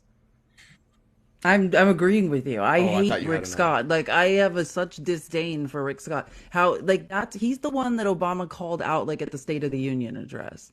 Like Rick Scott wants to cut Medicare, I mean, and cut Social Security What is okay? after he made like he defrauded the Medicare system and is now the richest member in Congress because of it. What is that all about anyway? Like, so there's, I don't, when I was a kid, I don't remember, I could be completely wrong, but I don't remember Republicans being so adamant about cutting social programs like Medicare, Medicaid, and Social Security. But yet we're seeing like this massive movement for it, and there's a ridiculous amount of support from their voter base to do so. Like, what was it? 3 out of 5 of the Republican candidates suggested raising the working age and raising the retirement age, while also Lowering in the working age and yeah, raising. lowering. That's what Just Vivek said, just don't go to college. yeah, just go straight into work, and then we're also going to cut all the programs that are safety nets for you to rely on in case things don't work out. Like Republicans are they just disconnected with their base completely, or am I just not recognizing that their base is that idiotic? Is that it? They don't know what they're saying. Like whatever they're selling, they're buying. Like if there's no way you should want our social safety net to be privatized and gambled in the stock market. Like in what world is that a good idea? But if they say it's so, then they just go along with it. Yeah, wasn't DeSantis like their ROI was like less than 1%? Yeah. Is that what we were saying? Sorry, I was reading something else. I don't know if you had just said that. But Oh yeah, no, I did not say that. when as DeSantis privatized those retirements, it was less than 1%, and I think for like half a year they had lost money. So like it doesn't work. No, It's not good for people in Florida. It's not good for Grandpa in Tampa. He's flushing his toilets with his goddamn pool water, and there's crocodiles in those pools. You don't want to be They're dipping your hand in a alligators. crocodile pool to Just to flush be your clear, toilets. wrong continent. They're alligators, but I don't know. yes. It's just I think the retirement age thing threw me off a little bit because Republicans have always been, about the quote unquote silent majority, people that are. I said that on purpose. The silent majority, the workers who aren't being seen. That's what Trump won on in 2016 was talking to the people that weren't seen, and now they're just like, you know what, we see you. Now we're gonna fuck you over, and you're gonna like it, and they are. Like, how is that even? I don't understand it. I don't get that whole proponent. I don't understand how they can directly attack their voter base and still gain more support. That's wild to me. That's why, like, the ANCAPs are annoying, like, the anarcho-capitalists are, like, annoying, but at least they are angry. You know what I mean? Like, At least they're angry. the people, they just being spoon-fed this stuff, the Republicans that are just, like, makes sense because I actually didn't look into it at all, but, Ah. but I heard someone say it, and now I'm repeating it like it's gospel. And so I read into more of the Insurrectionist Act of 1807 that Project 2025 is looking to bring up and do something. There's some weird language. It's like they're directly integrating into that act and wanting to bring it forth specifically against worker strikes, unions, against peaceful protests that aren't deemed peaceful by the officers that are there. Like it's really weird the language that they're putting forth in that. And the Insurrection Act going against unions going on strike, that is dangerous rhetoric. That is turning the American military, raising the American military against civilians. That's one of the themes in Project 2025 is raising the American military against civilians. That's what the Insurrection Act is. But it's if not, anyone's curious. Yeah, it's not a joke to say that's it's what Trump anymore. in the January 6th indictment, for whoever's read it, knows that Trump and unindicted co-conspirator number 4, Jeffrey Clark, were discussing turning the American military. That's what they said, was like, that's what the Insurrection Act is for. But they're looking at if people don't like that we steal this election, we will turn the American military on them. And that's in Project 2024. That language carries through. The expanded language, though, is what I'm more concerned about, because if people read the expanded language, turning the American military against worker strikes is bizarre. Like that's a really weird thing to put in there, and people are just like, oh yeah, that sounds good, because it'll. I just want to give you a stat that will help you too, just because, you know, the Marxist in me. Just to be clear, the privatized workforce that we have in America, only 6% are protected by any type of union. 6%, and they are going to eradicate these people with the American military. The 3 major automakers are already showing that they're not afraid of the union anymore. Like they how long have they been on strike? How long have they continued to go on strike and continue to just battle this out at the cost going directly towards the American taxpayers? And because the big three know that the government's going to bail them out anyway. So they don't care. They genuinely don't care. And we're seeing the UAW get the most resistance that they've ever gotten, ever in the history of ever. And their demands aren't that bad. Like, they're really not. They're very feasible. They're easily feasible, and they're very, very financially sound, and they're very well thought out. If you read the UAW demands, they're very reasonable. It's basically a cost of living increase and benefit expansion to cover more injuries that have become common since the transition into automation and things like that. So the UAW is just looking out for their workers, like genuinely just looking out for their workers. They're not greedy people like they're being made out to be. But the big three is just not budging. They're just not doing it. And no one talks about that. No one talks about the UAW strike. That directly impacts the American people more than anything else. You're muted. I said, I know that was in the headlines. Was the strike resolved? I don't think it was resolved. Like it wasn't in the last couple of days? It wasn't resolved. I mean, I know it's going like company by company. Yeah. It's not resolved. No, it's still ongoing, but I think Ford was the first one to cave, right? Isn't Ford done? Somewhat. Yeah. Right now it says trying to unionize or aim to unionize Tesla and Toyota. Like, Biden's backing that. Biden Harris tout wins for UAW. This is what I was reading. This is something we have to be able to message. We have to be able to message this better. Reaching out to like one of my friends who is he's my most sensible Republican friend.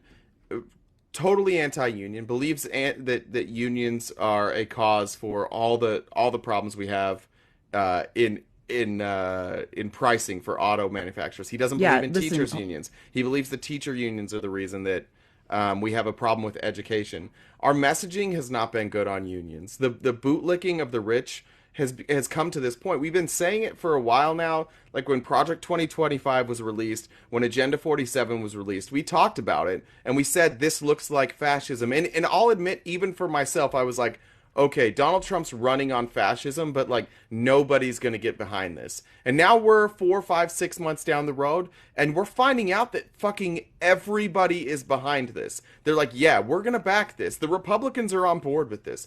They're running on straight fascism. You have people at the Blaze, you have people at the Daily Wire, you have people on Fox, you have people on Newsmax, and then you have actual politically elected officials that are out there advocating for fascism. This is an attempted fascist takeover. There's no doubt about it, and we have to get better at our messaging with Republicans on this, because this is actual fascism. It's actually dangerous to our country. If Donald Trump wins and he has enough support in the Senate and the House, we already know he has the judiciary. This is a real fucking problem.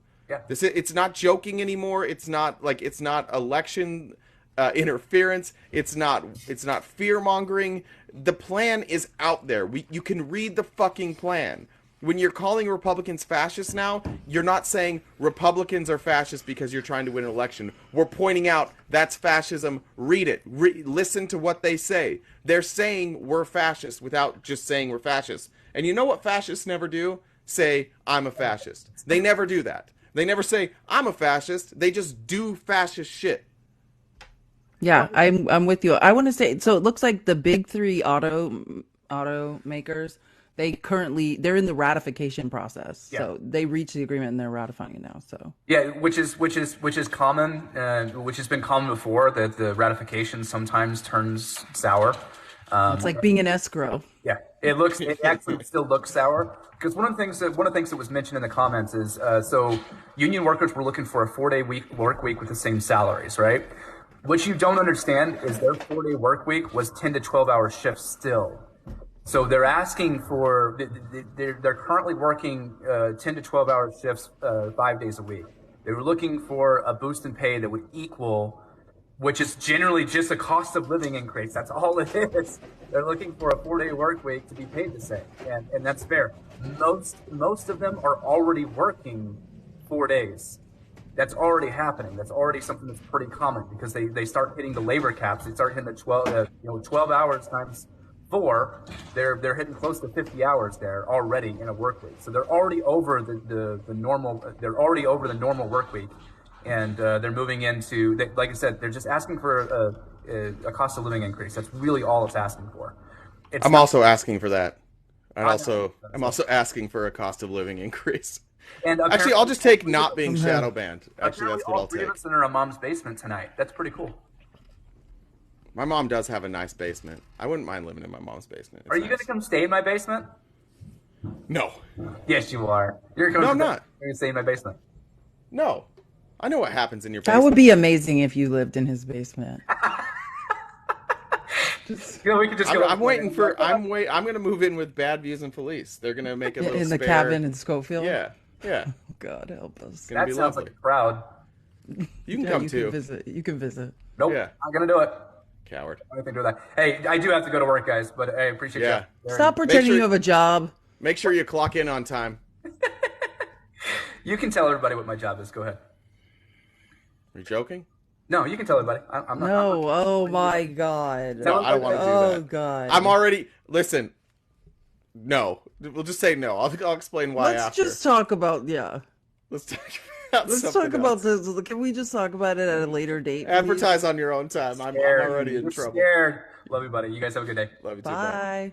Bye. Somebody's yelling, dox him. Dox him.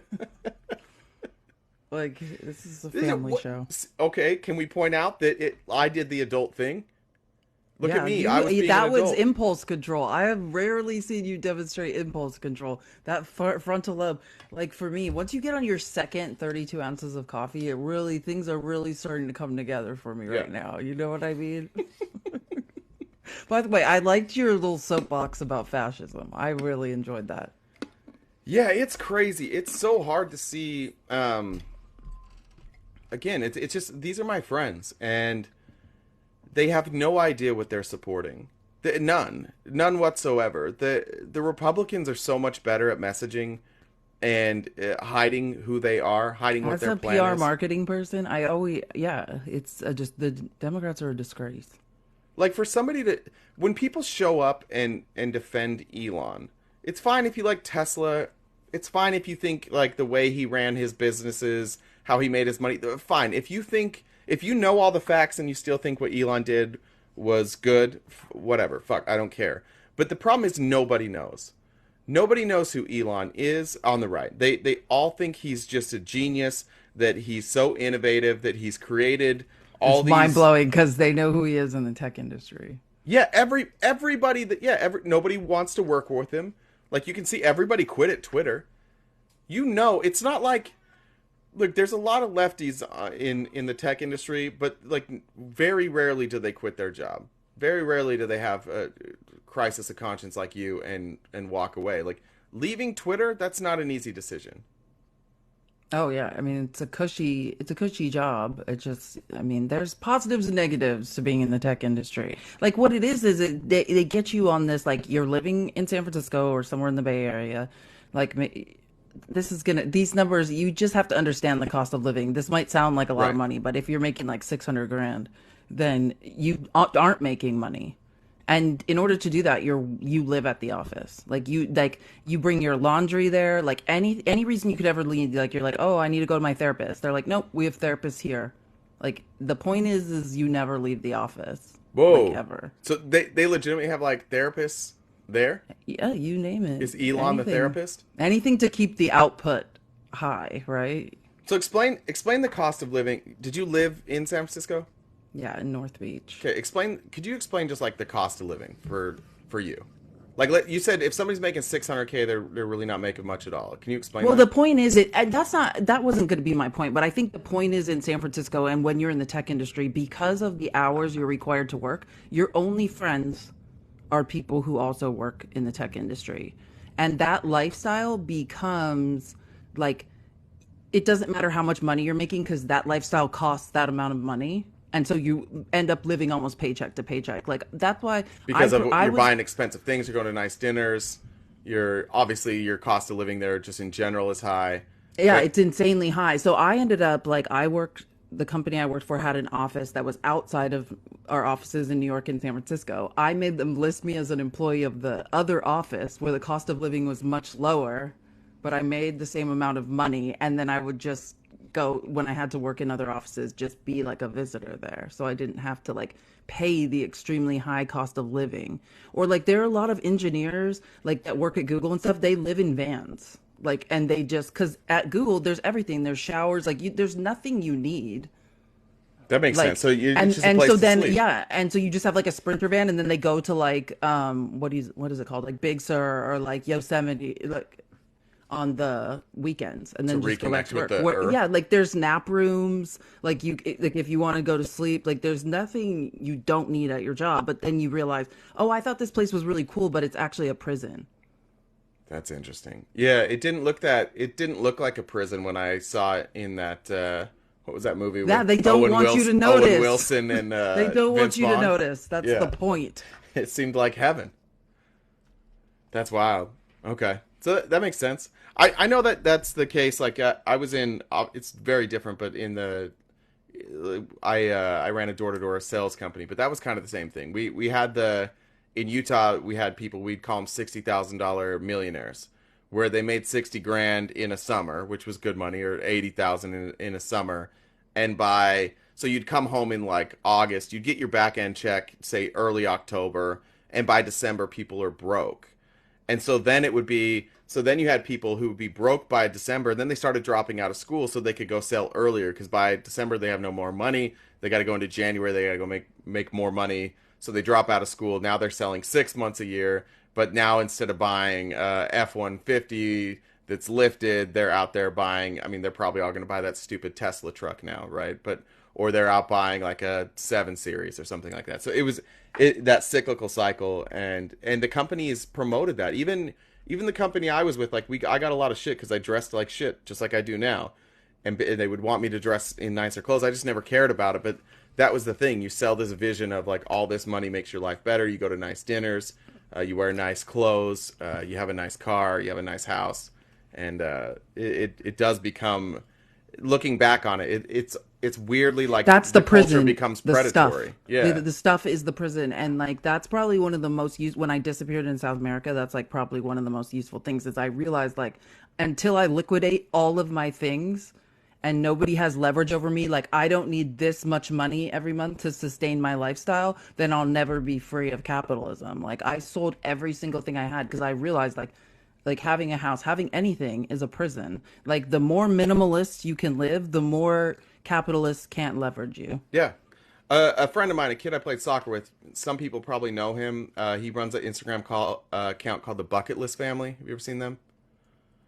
He started a company called Scan. His name's Garrett. He started a company called Scan. He went on Shark Tank. He was one of the people who like had a crazy valuation and basically told Shark Tank to fuck off. And then he sold it to Snapchat, I believe.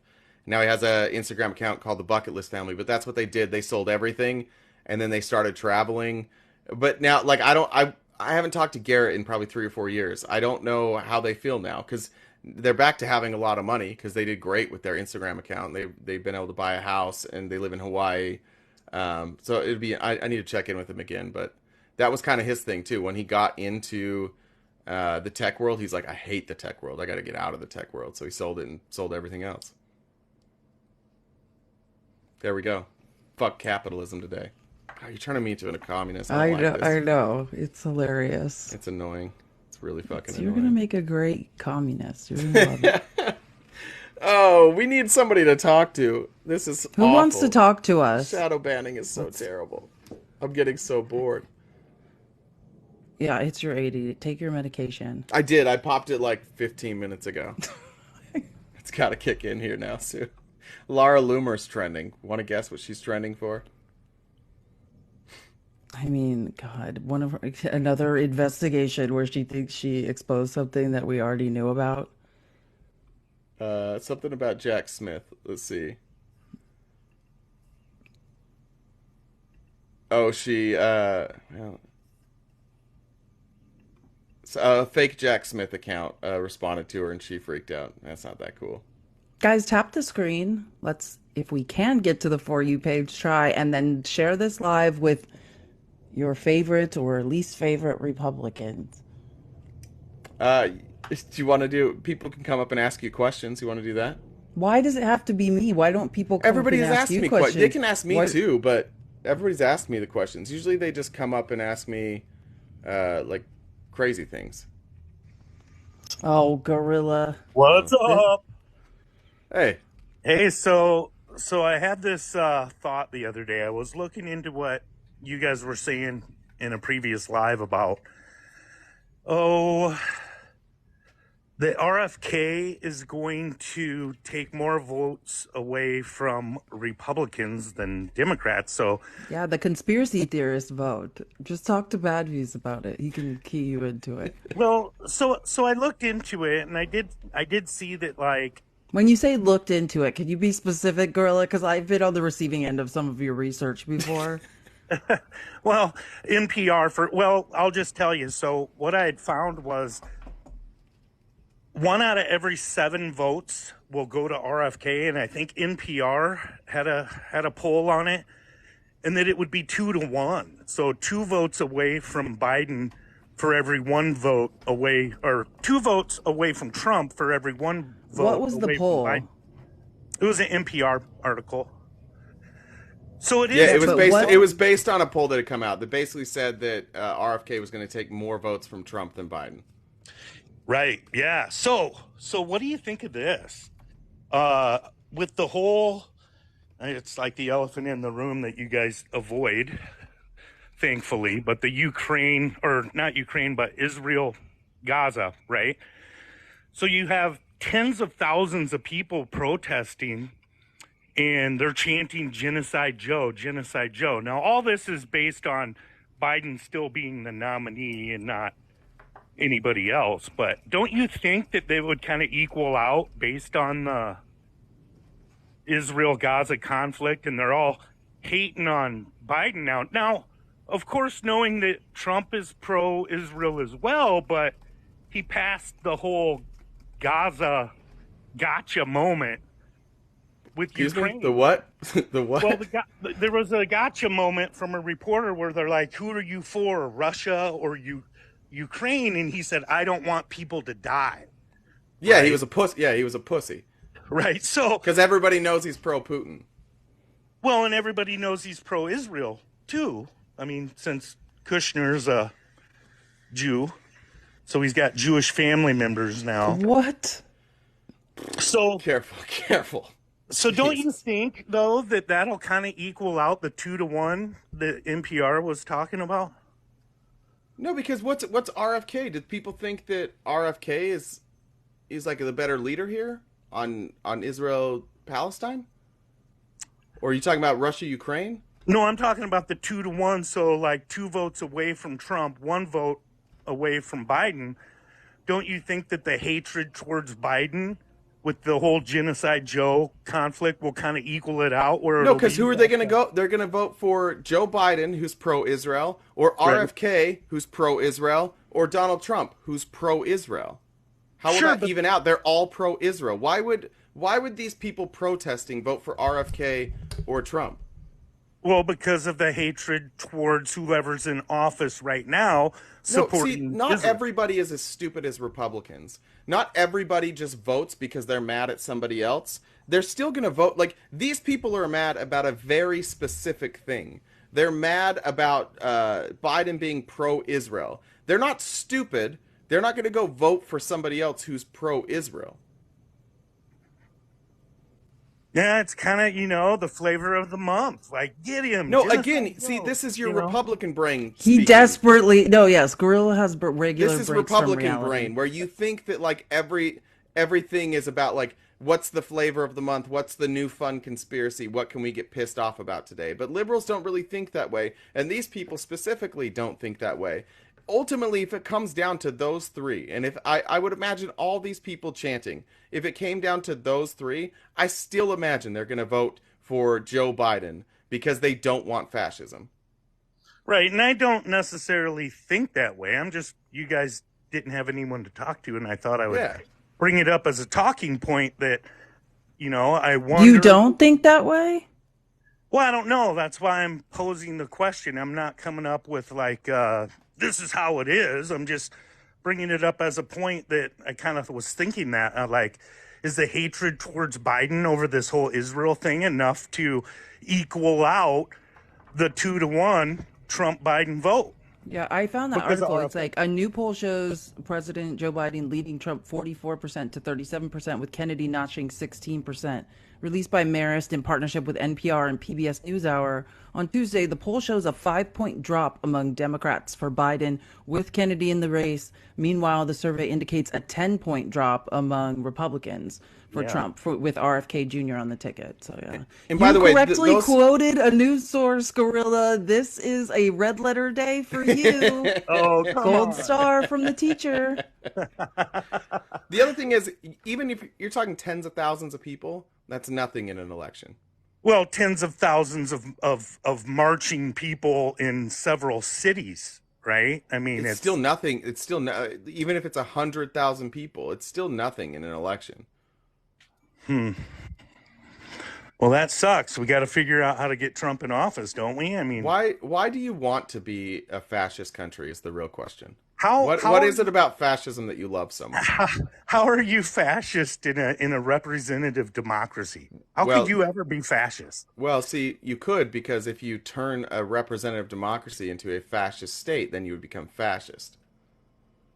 Well, I don't. You understand that that's what he's campaigning on, right? You understand Republicans are campaigning on fascism, right? Well, I've heard the Agenda 47 or whatever, where... And you haven't, and clearly haven't read it yet, Project 25 yet. You haven't read it. Well, So do you think let me give you an example. Day one, Donald Trump wants to invoke the Insurrection Act so he can use our military to shut down protests.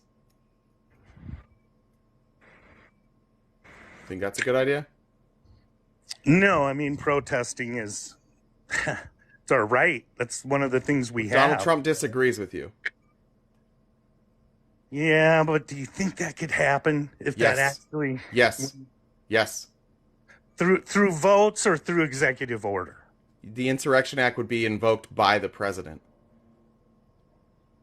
Yeah, I just don't... I mean, it seems like it's fear-mongering to me. Well, of course it does. Gorilla, the White House Deputy Counsel has testified to the fact in the January 6th indictment that that's what Trump and Jeffrey Clark were discussing, the Insurrection Act. Jeffrey Clark is working on Project 2025. Jeffrey Clark has said this. It's in Project 2025 that day one we will invoke the Insurrection Act. This is part of the plan. So are there details to that you guys are not mentioning that would actually need to trigger for that to happen? So let's say it happened and then what? So there's a protest, what? You send in the military to squash the protest. Okay, but what if they applied to do the protest. And, you know, It doesn't matter. so there'd be just no more An protest. insurrection means you're trying to overthrow the government. At that point, all bets are off. That's the point. You're calling up the American military, declaring that a group of American citizens are trying to overthrow the government, and then you stop the threat. Like, I don't think you understand what's happening with Project 2025. Not only will they invoke the Insurrection Act, but they have outlined how to go after the opponents of Donald Trump, how to go after who they see as his enemies, and how to silence them, and to have control so that they can't check his powers. Right? They want to increase executive powers. They know that they've got the judiciary. They know that they have the judges that they need to pass what they need. So in this country, if you want to stage an insurrection, if you need fascism, you don't necessarily need all three branches. You need two. They've got one. If they get one more, you can instill fascism. And you can instill fascism by using executive orders and then having the judicial branch uphold those executive orders. That's how our checks and balances work. So you instill fascism, then there goes the vote. We won't vote anymore. It'll be fascism, and then why not just make it a dictatorship, right? Is that what you're saying? Literally, I just watched a podcast from Dave Rubin and Eric Weinstein last night saying specifically that. Two of the most prominent right-wing voices, two of the most listened to right-wing voices, they're literally discussing that, saying we need to think about free speech. Look what free speech has got us. Look at the LGBTQ community. Like, that's what it's gotten us. Look at feminism. Feminism has gone too far. This is what free speech has gotten Women us. are talking too much. You don't understand, dude. Like, I swear, I mean this honestly. I don't think you're a fascist. You don't understand that the people you're voting for and the talking heads, the Tucker Carlsons, I heard Joe Rogan yesterday talking about fascism. Yeah. The government taking control because of this woke ideology. Sounds like fear-mongering. It to me. sounds like schmotzy propaganda, It's almost like word there's for no word. way. There's no What do you mean there's way. no way, Guerrilla Radio? This has never happened in the history of our country. In the There's history of our country, we have never had a president openly running on fascism, and you are stuffing your head in the ground to make sure that you don't see it because you don't want to admit that you've been duped. No, I think that if they ever got rid of elections, then if we went to a dictatorship, there would be a revolt. There would be Then another don't revolution. vote for the people who want to do that. That's what they're campaigning But he's a white onto. male. None of it's going to affect him initially. Oh, I mean, come isn't on. that what this is about? How about you watch the Republican debate? Every single person on that stage said people who protest in favor of Palestine, if they're not citizens of this country, they should be removed. And if the college allows them to do that, the funding for the college should be removed. They are now saying that if you have speech we don't like, you will lose funding. That's happening all over the place. It's happening all over the state of Florida. Ron DeSantis is number 2, by the way. The number 2 guy. Well, can I, in our Discord, he just sent me this paper last night and I happened to scan it. I love Lawrence Britt, though. One of our resident intellectuals in our Discord, his name is Pragmatics. Yeah, You know, yeah. really smart. Really Yeah, smart. I he just wrote read it. the He's paper, written. yeah. He just sent me a paper he wrote last night called "Defining Fascism: An Example of Lawrence Britt's 14 Characteristics and Their Relevance to MAGA and the GOP." And excuse me, I just scanned it last night. I really do like it, though. Reminds me of my thesis paper writing days. But I thought we could go over the 14 points for Gorilla, and then he could just say, like, "Hey, does this sound familiar?" Okay. Take it away. Number 1, powerful and continuing nationalism. Do you know what nationalism is, Gorilla? Yeah, I do. You Let want me it? tell psychologically what it's at best, yeah, it's like Love of your pride in your country. country at best, but then in my opinion, narcissism is the supremacy of one, the belief that you're God. Nationalism is the supremacy of a country, believing that you are superior to other nations. Yeah, one of the things he put in that whatever you want to call this document is, and I thought this was a really good way of putting it is, let me see if I can find it exactly. the belief that one's country is superior to the extent of hurting other nations to protect one's own. Like that was a familiar? perfect definition of nationalism. Hurting others to protect our country. That's what we do just to keep the inflation down. That's what capitalism is. That's what we're doing. I don't think I agree with that. Number 2, disregard for human rights. Wait, hold on real quick. You understand, like, you're talking to me on a cell phone. Yeah. That cell phone has been made because of capitalism, right? And we hurt people who work in sweatshops to keep the price of that from not being $30,000, which is roughly what it would probably cost here in America, right? So that's what we're talking about. It benefits us, so we don't care if other people get hurt. You look at the southern border. You look at people who are coming up here from countries where they can't live. We did a coup. Countries that we did a coup or a failed coup in. Well, those people are struggling at the southern border. We don't want them because we can't handle it. We got to take care of our country. Literally, America first is the slogan. That's nationalism. America first. That's not absolutely true. Part of the problem would be capitalism. They get the cheapest price. I'm not a globalist. I don't want myself. What are you? If you're not a globalist, you're a what? He's a nationalist. We're talking about nationalism. That's what the opposite of globalism. You just told on yourself. I have a love of my country. I'm a patriot, and that's you're a nationalist. You literally said I'm not a globalist. If you're not the opposite of globalist is nationalist. Yeah, you're either a globalist or a nationalist. Self-report. We have a self-report. No, but it's more like I think we should be self-sufficient as a country. We should have our own textile industry and our own computer industry. You're just explaining nationalism. We shouldn't have to rely on other countries to make our stuff. Nationalism? Right? But this is all nationalism. Capitalism and globalism has made that happen to where little kids are making your iPhone. So I don't know if I would blame that on nationalism. We're not blaming it on nationalism. What we're saying is you're okay with it. Right, we're okay with it. All of us are. It's not just you. It's not just me. It's not just Felice. Like everybody's. That's the whole point. Is nationalism means that you put the needs of your country over everybody else, even if that involves the suffering of other countries. We're all guilty of this. There's no need right now for pushback. Literally every person, 1,000 people here. Felice, we all are guilty. We're all guilty of this. But I don't see that definition as truthful to me. I think nationalism is just a love of your country.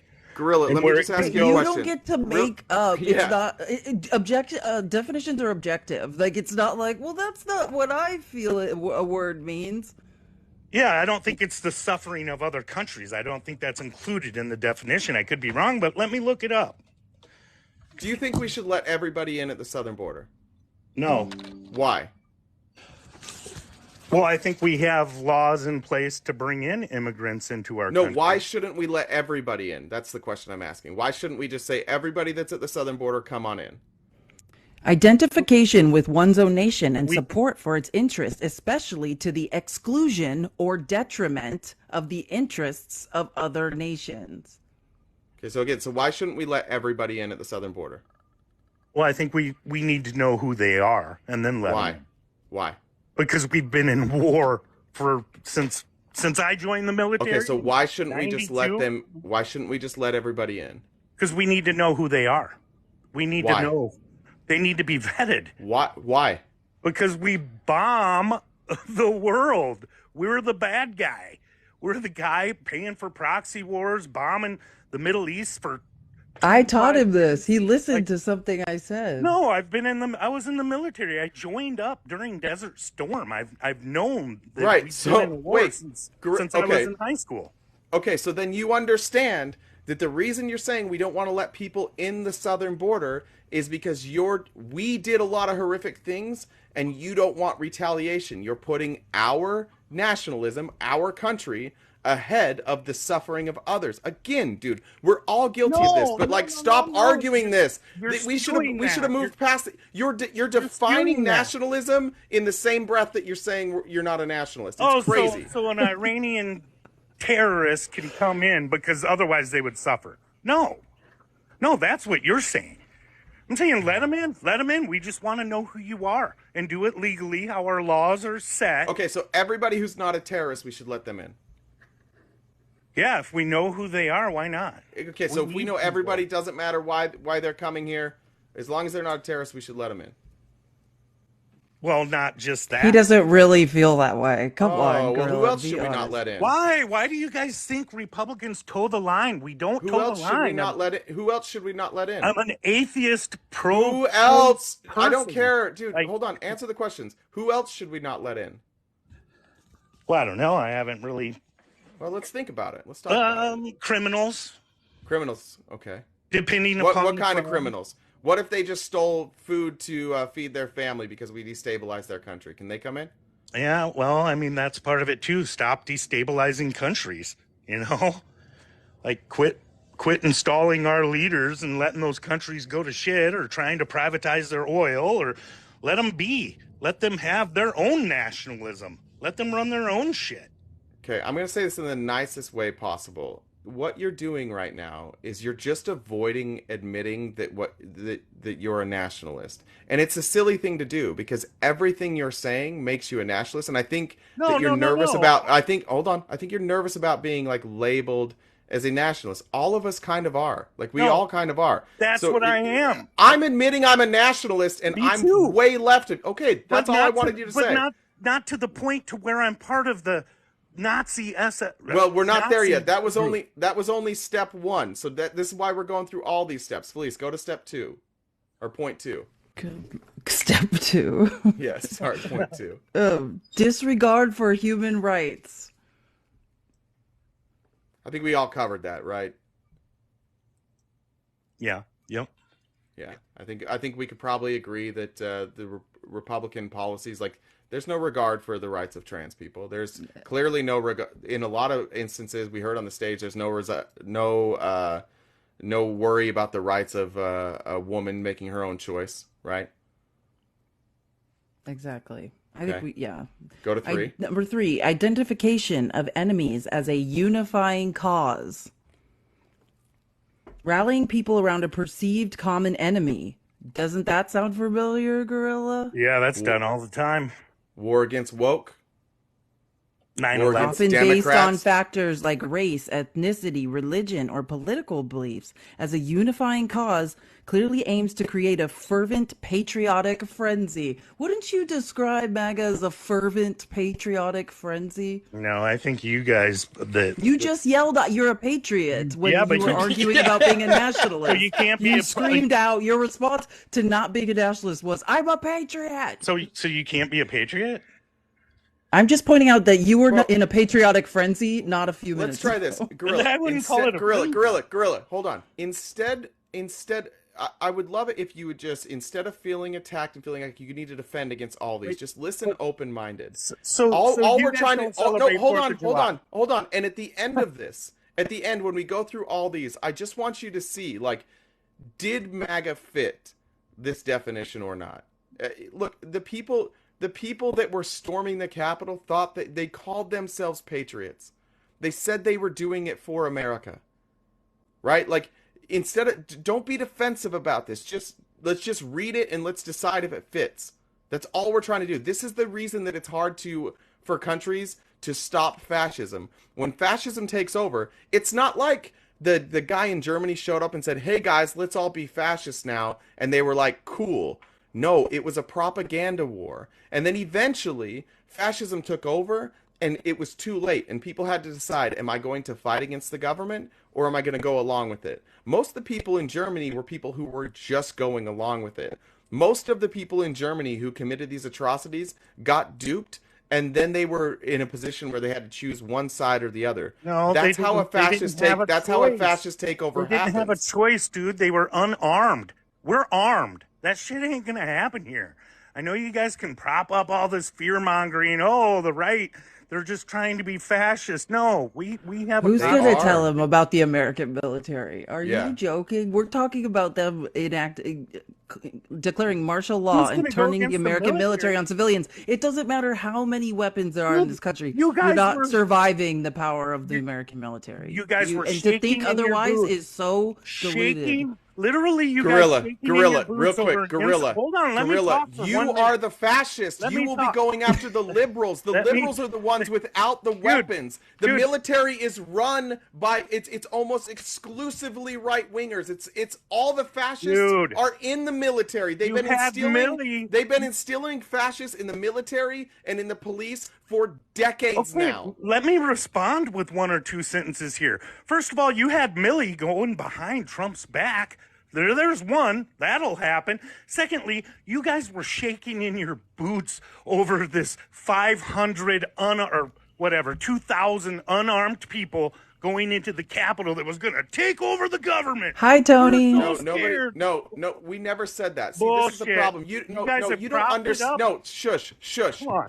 You don't get to make stupid claims like that. Nobody was afraid of them. What we saw is people stupid people going in and putting people's lives in danger at the Capitol. And I've said this repeatedly. Even if they would have succeeded in stopping the vote, we still would have had the same result of the election. They couldn't stop the vote. What I'm concerned about is that there were that many stupid people who thought they could do something like that.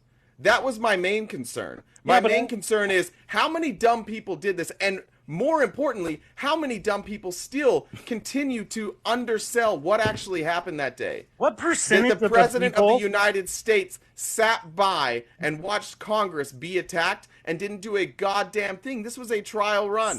So what percentage of those quote unquote insurrectionists do you think that they were going to overturn the vote? How many? I just said Well, they that's couldn't. what I the just said like they Jack. couldn't. Hey, Jack Smith's latest 90%? filing. That's what it's all about. This Gorilla. Like the reason he hasn't been previously charged for insurrection is about connecting Donald Trump to the violence at the Capitol, and that's Jack Smith's latest filing in court. He's going to call witnesses. He is bringing witnesses that are going to say, "I was at that Capitol doing this because of Donald Trump." That's what his latest court filing is all about, is bridging that gap. So we'll hear all about it come March. I personally think that most of those people went in just because they were just in a group of people. They were filming. Well, Look, it was you're like not going to be called to the event. witness stand to testify to why you were there committing violence. Well, I but definitely other people wasn't will. there. I was not. Yeah, so why don't you For the wait? record. Wait, but what about all the people who have already pled guilty, who have already said they were there because they were doing the will of the president? Like, why are we discounting that? Almost everybody who's been prosecuted has admitted why they were there. It was for Trump. The will They of thought the they were trying to stop the election. You mean the will of the president when he verbally said peacefully and patriotically, "Let your voices Let me ask you a question. Was there Let me some ask you- secret meeting with Trump and these people where he said, Yeah. we can overturn the vote? There's a piece of paper Gorilla, that's going to Gorilla, be handed off. and we're Gorilla, gonna stop, dude. You're For one ridiculous. second, ridiculous. stop just repeating propaganda. Donald Trump, one Propaganda? time, That it was a two. Shut up, dude. Jesus For 2 Christ. hours. For 2 hours, they talked about marching. They said, Oh, fight God, like hell. marching. Shut up, dude. Jesus.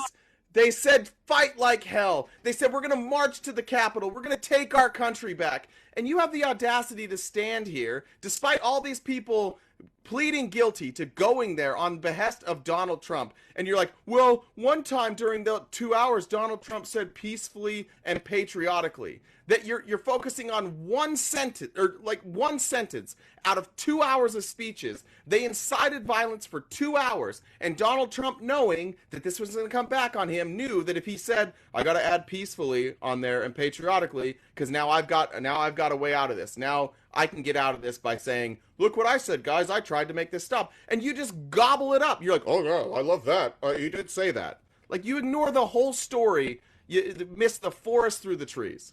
Hey, Tony. Hi, Tony. Hello. I unmuted you, Gorilla.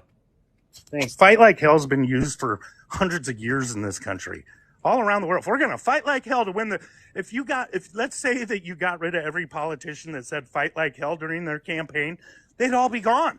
All of them. How many of them were a few blocks from the Capitol, Dude, and then had the people march to the Capitol right after? Out of all those times through history, how many times were they at a rally at the Capitol where they had promoted it, saying like, It's going to be crazy. It's going to be chaos. Where we now know that Proud Boys were actually planning and had stored weapon caches all around the city. And they were communicating with each other. And they had blueprints of how to get into Congress. And they had taken tours through Congress. Out of all these times that you said fight like hell, how many of those also included a planned insurrection? So would your fascist Zero. self, No, answer that question first. How many? would your Just name fascist one self other one. get rid of that? Just name Gorilla. Name one other time all of those things were happening at the same time. Just one other time. Where people had caches of weapons hidden? I don't think that. Caches of weapons. They had planned an insurrection. There was a rally. They marched from the rally to the Capitol. Just Again, one this other is what time Jack in Smith's history. latest filing is about. Is Hold on, real they're quick, going to use please. GPS, global positioning, and all of that to prove. Well, I'm just saying to prove what you're saying. That's what. Just one other time this happened. Well, I don't know. I know there's been several attacks on the Capitol. No, by just one other left-wing time people. this type of thing happened where they said fight like hell, but they also had pre-planned. They had already put the weapons out there. They had pre-planned. They knew they had taken tours of the Capitol. They had done strategic planning. Whisper, by the way, who was here earlier, he was telling us about a call that he got stuck on, like a Google call, where they were planning it.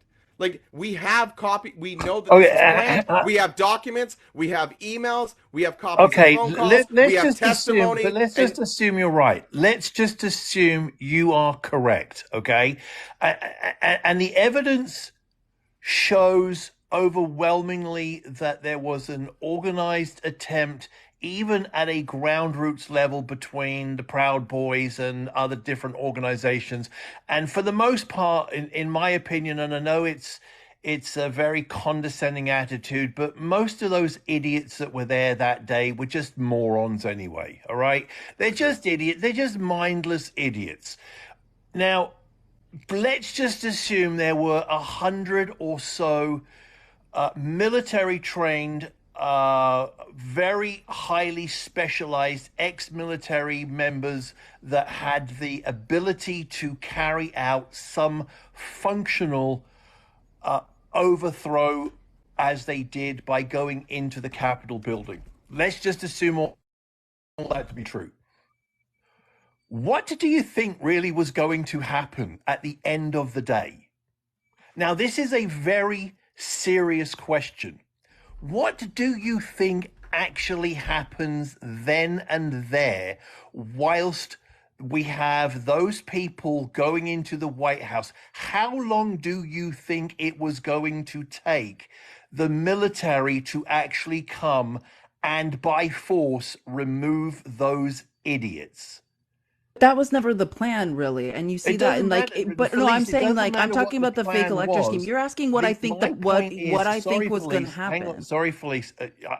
Let me just get this off my chest. I sat and watched that day, and I was actually partly jealous. The stupid part is I had recently moved from McLean, Virginia, all the way up to Pennsylvania, and I would have actually liked, seeing what was going on that day, I would have liked to have gone, just to have been part of that crowd in Washington, D.C. For me, it was just a quick tube ride away from McLean, just to see what was going on. And I think a lot of people went there that day just to be part of that crowd, just to be part of what they thought was going to be a historical day. Yeah. Seeing what actually happened, I believe, and I will preface it by saying I believe this thing got out of hand very quickly because professional organizers guided a group of people to do stupid things. And once that happened, it took a life of its own. But once that life became a reality, I believe that our military operations, our police operations, our Secret Service, our organized institutions at the state and federal level would have cleared that up very, very quickly. There was we're not worried no about that, though, overthrow Tony. of the government coming. But Tony, The that government is wasn't not the plan. Say Tony, it that again. wasn't the plan. The plan was to delay. The plan was to delay To interrupt the counting of joint the votes, session. Yes, so then I- they could get enough. They could get enough people to back the fake electors. The Right. plan was I never get to that. overthrow I the totally government. Yeah, so it agree was with that. not. So Totally we agree. agree. We're not in disagreement. We don't Yeah. think Yeah. that was ever the plan. The- We don't think you what I could go want do to a basically- sit-in there at the was Capitol never gonna and be- nothing happens to you as a result of that. The plan was always to put pressure on Mike Pence to Yeah. interrupt the joint session, for him to feel the pressure of that crowd outside and say, "Oh, I can't. I should send it back to the states." This was all. Like, this was all. It's itemized out in the architect of the fake elector scheme. It's submitted in evidence in the January 6th case. It's an email that Kenneth Chesebro, the not so smart person, Yep. wrote detailing the entire plan. It's all in writing. One Have state, the one lawsuits vote. in the courts. One state, one vote. The Republicans win. Here's the question, though: had this not gone down that way on that day, no, let me rephrase again. Had it gone down the way they were hoping, do you not think the Supreme Court would have made sure that it actually went back to the way, or were you biased? And I mean this in a nice, with a small b, but were you biased enough to go, oh no, those Republicans on the Supreme Court, they want this to happen anyway, so we don't have that, and therefore the separation of powers is actually all on the executive side, and they're going to say, oh well, no, this was okay, so this is going to go back to one state, one vote. We'll do the fake state of electors.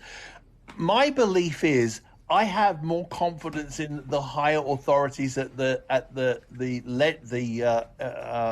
judicial branch, that they would have overturned anything that had happened that day to try and get rid of those electoral results. But Tony, the same people making the plan, the same people who wrote Project 2025, are also the same people who put forward the names on the Supreme Court and who have Leonard been Leo. funding them behind the scenes. These are all, it's the same player every single time. That's where normally I would agree with you. But all of these people who have joined the Supreme Court and who are getting paid, and we've now found they've been being paid, they're being paid by the same people who are putting out Project 2025. It's the same group. So when the same group is saying, like, hey, we're going to use this is going to be a fascist takeover. Oh, and by the way, we bought and paid for all of these judges. Yeah, like I'm nervous about that. Yeah, I know. I listen. I get why people get a little bit concerned about Project 25, but I talk about it to other people, and I say to them, the first thing straight out of everybody's mouth is of Project 25. We have got to get an independent budget control from the executive branch. Well, how's that going to go over? Project 2025 ends the second they try and do that. It ends.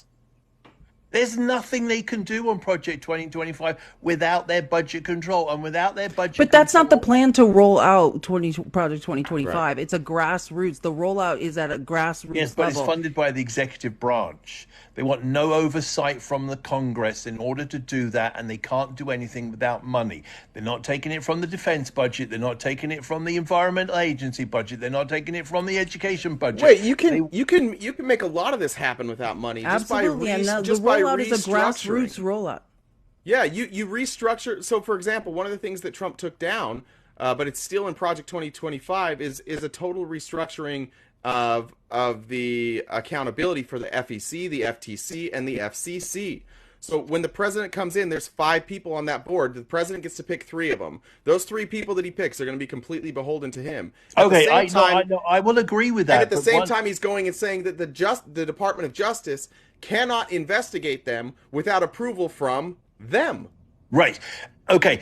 But that is not, and the unfortunate part about that, and I'm on your side when it comes to that, because listen, I have got companies that I do not want regulated by this kind of stupidity either. So I have to have latitude within the business that I do, and I don't want this happening. But the problem is that a lot of the stuff that he is anticipating doing actually is more parliamentarian rules that we've given to the Congress to do, but could easily fall within the executive branch.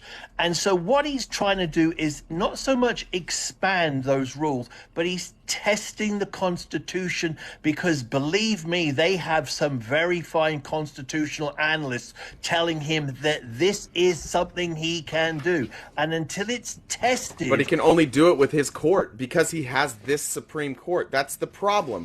This is a bought and paid for Supreme Court. The overturning of, I know there's been a lot of what I would consider to be right-wing, conservative, biased opinions. I've seen it, and I that have been paid for. We don't have to talk ProPublica about it. will get a Pulitzer for if you haven't read the ProPublica expose on the Supreme Court and how they've been paid, then you should, because they deserve a Pulitzer for what they've done in the last year. You mean for flying people on airplanes to hunting events? It's not only that. For example, Clarence Thomas's mother didn't like what was happening in her neighborhood, didn't like her neighbors. So these donors rounded up and they just bought every house around her. The whole neighborhood. The whole neighborhood. They bought the whole neighborhood so she could pick and choose who her neighbors were. Yeah, well, that's what wealthy people do. I used to live in a neighborhood. Clarence Thomas isn't wealthy. His mother wasn't wealthy. No. I get that. What I'm saying, that's what wealthy people do to help. Your friend Harlan, have you ever met him? Do you know Harlan? Have you met Harlan Crow? I've met him. Yes. Yeah. But listen, I had Michael Hayden lives in McLean where I used to live. I mean, he was one of my neighbors, and you all know who bought my house. I mean, so if you live in Washington D.C., you cannot help if you are part of a business entrepreneurship. You can't help but run into these people. And what happens behind closed doors would really turn people's stomachs about. Oh, you think? Yeah, I mean, listen, I'm not going to defend it there, to be quite honest. I mean, then why do you, with everything you're saying, Tony, then why are you so convinced that this isn't happening? Like, you know how corrupt it is. You know where the money's coming from. Why is it so impossible to believe that a Supreme Court majority... Because I believe in people like you. I believe in people like Felice. I believe in people like Nemo. I believe in the normal people of this country that turns around and says, fuck it, enough is enough. We will stand up and fight it. Okay? I'm not normal, Tony. That's why it's hard to hate Tony. It's like you want to just punch him in the face, and then he says something like that, and you're like, all right, maybe I won't punch him in the face. But the true thing about Tony is you're the human shield of the billionaires. Like, Harlan Crow is going to throw you in front of him and use you as a human shield, right? Oh, well, the bourgeoisie is the ones that are going to be guillotined. No, because I've asked him for more money for business ventures that I'm involved in, and he turns around and says no anyway. So, they're still the very wealthiest of the wealthy still have a very discerning palate for who they want to do business with. And even though I come from a named American family, I'm still not part of that league. So, they keep it to themselves. And that's why I believe there are so few of them, that we give them more credibility. And there are more people like me that go from that. This is Tony's pitch for us not to kill him in the French Revolution. This is Tony's like, listen, what are the good ones? There are a few billionaires, but there's a lot of centimillionaires out there that really have got their money through hard work. And they're still not part of that super elite. How'd you get yours, Tony? Well, I don't know if I ever told you. I mean, I inherited part of it, but I actually made more money on this. I made more money by broadband technology. The high speed. But inheritance was your seed money. My inheritance was my seed capital. Yes, I was able to use my inheritance and go to the banks and borrow and leverage money based on assets that I had, which is what I told you. The biggest asset I had was access to capital, which most people don't have. I walk into a bank, they sit down with me.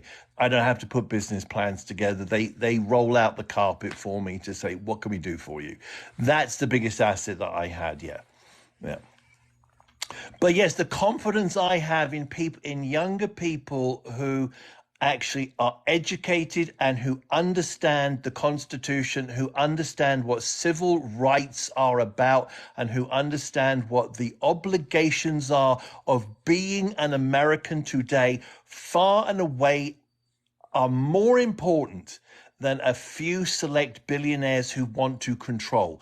The power that we still have is always maintained by the ballot box. That's my most important thing.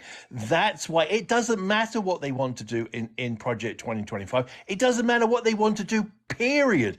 It matters what they want to do when they want to stop people voting. The most important thing is voting rights, because if you can see what they want to do in the future, if you can see where they want to go in the future, your vote can never be taken away from you unless you let it to be taken. And that's why you guys are more important than anybody.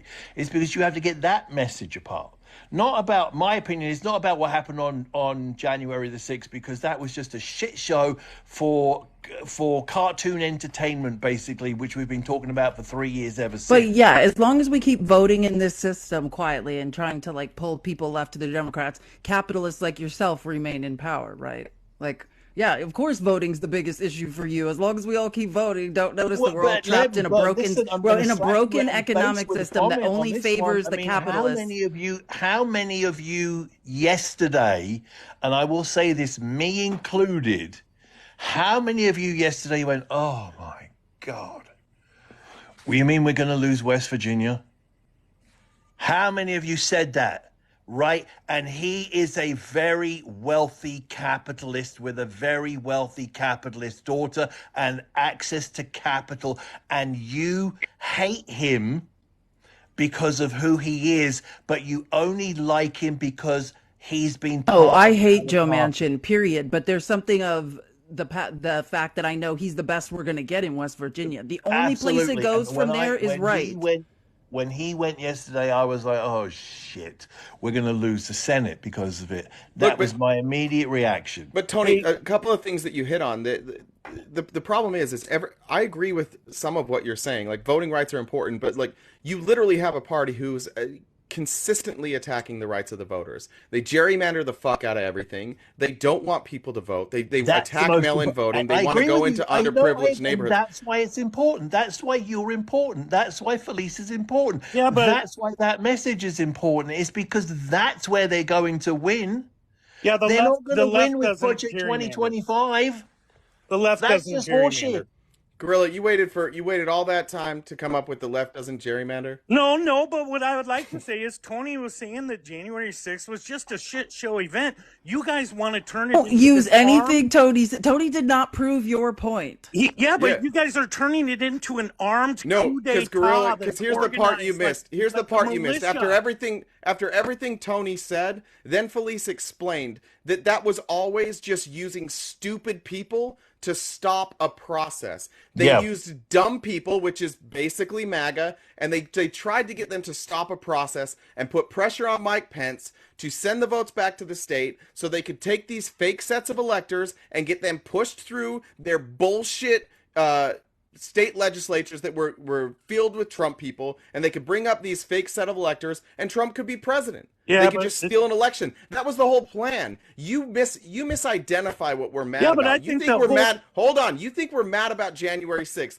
You think we thought that those people were taking over the country. We didn't. We never thought those people were the problem. The people who were the problem are the people that were using those dumb people to try and steal an election. And you don't get that. You think we're upset about the people on January 6th. We're not. No, I think that it was like 2% of the people that thought that they even could stop the election. We don't care about that, though. You don't even understand what we care about. You don't even understand what the problem was. Well, hey, I gotta go. Thank you guys for letting me up. The other thing I wanted to bring up and we didn't get to was I wanted your opinion on them changing everyone's salary to $1, and if that was just for show or what. But I gotta get in the shower and I'll listen while you guys talking again. Thanks for letting me up. Later. That sounds like some Lauren Boebert shit. Come to the live later tonight, Gorilla, if you want. I will. Okay. Thanks. Bye. Is that like a Lauren Boebert policy? What is that? Oh changing yeah, that's salaries. right. No, that's right. It's got to be. They're trying to cut everybody's salary to $1. There's a loophole where they take these appointees and they cut their salary down to $1. So they're trying to cut Buttigieg down to $1. That's what it is. And I bet it's got to be Marjorie Taylor Greene. Marjorie fucking Taylor Greene. How did I call That that? part of her impeachment of Mayorkas bill that she read out for Yeah. 9 minutes on the House floor yesterday. She could Yeah. barely read, barely sounding that bill out. Yeah, that's beautiful. Thanks, Tony. I, Thanks for the breathe. no, We I, needed I a breath. just, I find it remarkable that we now, yes, this is going to sound really terrible of me, but I'm like, can't we have education standards for people to be elected representatives of the nation? I know that it sounds so crazy, but why are we letting so many morons in like Marjorie Taylor Greene? Seriously. Did you hear what she's up to yesterday? The I know I Politico did. is I now kind of, yeah. reporting that she's going around to, or other Republicans in the House are reporting as well, and Punchbowl News is reporting she's going around telling people this is what she's spending her day with when not reading Mayorkas's impeachment articles is that Lauren Boebert's a whore. Like that's her day. That's her Yeah. day. I didn't know that Punchbowl News it was called Punchbowl News because Punchbowl is the Secret Service name for the Capitol building. I didn't know that, by the way. Side note. I actually didn't know that either. And I lived in the capital. I didn't know that. No, but, listen, we're in a crazy world and a crazy time right now. We really are. And Oh, I have a question that's important for all the MAGA people listening, Tony, that you can answer since you have business in Ukraine. Can you explain to people who don't understand that pulling out of Ukraine can destabilize the world commodities market, which affects America domestically? oh my God. All right. So many people will be very happy to know that somebody like me lost about $60 million in Ukraine over the last 4 or 5 years. I often say to people, I was the first casualty of the Russian invasion of Crimea. At the time, I had a contract to supply sunflower oil and sunflower seeds and wheat to the Egyptian government. And I was working hand in hand with the American government in order to do a foreign aid project in order to not let the Middle East starve, particularly Egypt. So we had to make sure that they had their basic essentials just to basically feed themselves. So I was using American capital, American money, in order to set up a processing plant in Ukraine in order to create sunflower oil. Of course, we had to deal with Russian oligarchs to do it because whatever the Republicans are saying now is true, that there was a crossover between Russia and Ukraine in the politics. There was a crossover between Poroshenko, who I knew, and Putin. There was a crossover between all the oligarch families in order to get exports out of Ukraine. And basically, it's like, I want to say England and Scotland, they kind of love each other, but they hate each other. But it was all controlled from Moscow. Knowing that, we put a lot of capital into the country, and we were pulling out approximately 3% of the entire agricultural base of Ukraine at the time. And that, our order alone prompted the wheat industry and the sunflower futures to escalate just because of what my company was doing in Egypt. If we had stopped that project and allowed the market just to fluctuate, wheat prices would have gone down probably about 20 to 25%. But we had a very large order and we had to buy all the futures that we could in order to get the product that we needed. And we needed to do that because the importance of stabilizing the Middle East. Now we have the opposite problem. 5 years later, we can't get the product. So that means that we still go out and we buy the futures, and we buy the futures for other products that I need at ConAgra in order to basically put ravioli on people's table, or whether or not to put pizza on people's table. I still need the product, and I can't get enough of it here in the United States because, as people are complaining, China is buying up all of the futures for our own products. So I have to compete with the Chinese market in order to go and get Do you product. remember my question though? I just want you to make the point that Okay, all pulling right. out of It's a very Ukraine hard. would So the point is very simple. If we do not stay in Ukraine and we let Russia take over the market for the sunflower and the wheat, they will control all of the futures, which is 25% of all the production for the country or for the world in our edible food product, which means they will say to us, USA, go F yourself. This is what you're paying us. And that means your basic food in our country will probably go up by another 20 to 25% for the very food that we eat. We do not have enough arable land in this country to sustain our own ability to feed ourselves. and vertical farming's too expensive. And it's all too expensive. So we have So to get that right, people. That's why we're in Ukraine. When I say it has to do with our economy and the stabilization of the world economy, that's what I'm talking about. Do you enjoy eating? Yeah, well, Felice, you know, I've said it many times. I support many food charities in the United States. It's one of the things that it's the top of my agenda. Give it Feeding to the America. government or give it to a charity, Tony. Yeah, what was that? I said you either give your money to the government or to a charity. Yeah, that's right. That's right. But I mean, feeding people is the most important thing for me. And in my local community, I have a food pantry which we support personally as a family, and we have seen the growth, the exponential growth in hunger in this country over the last couple of years.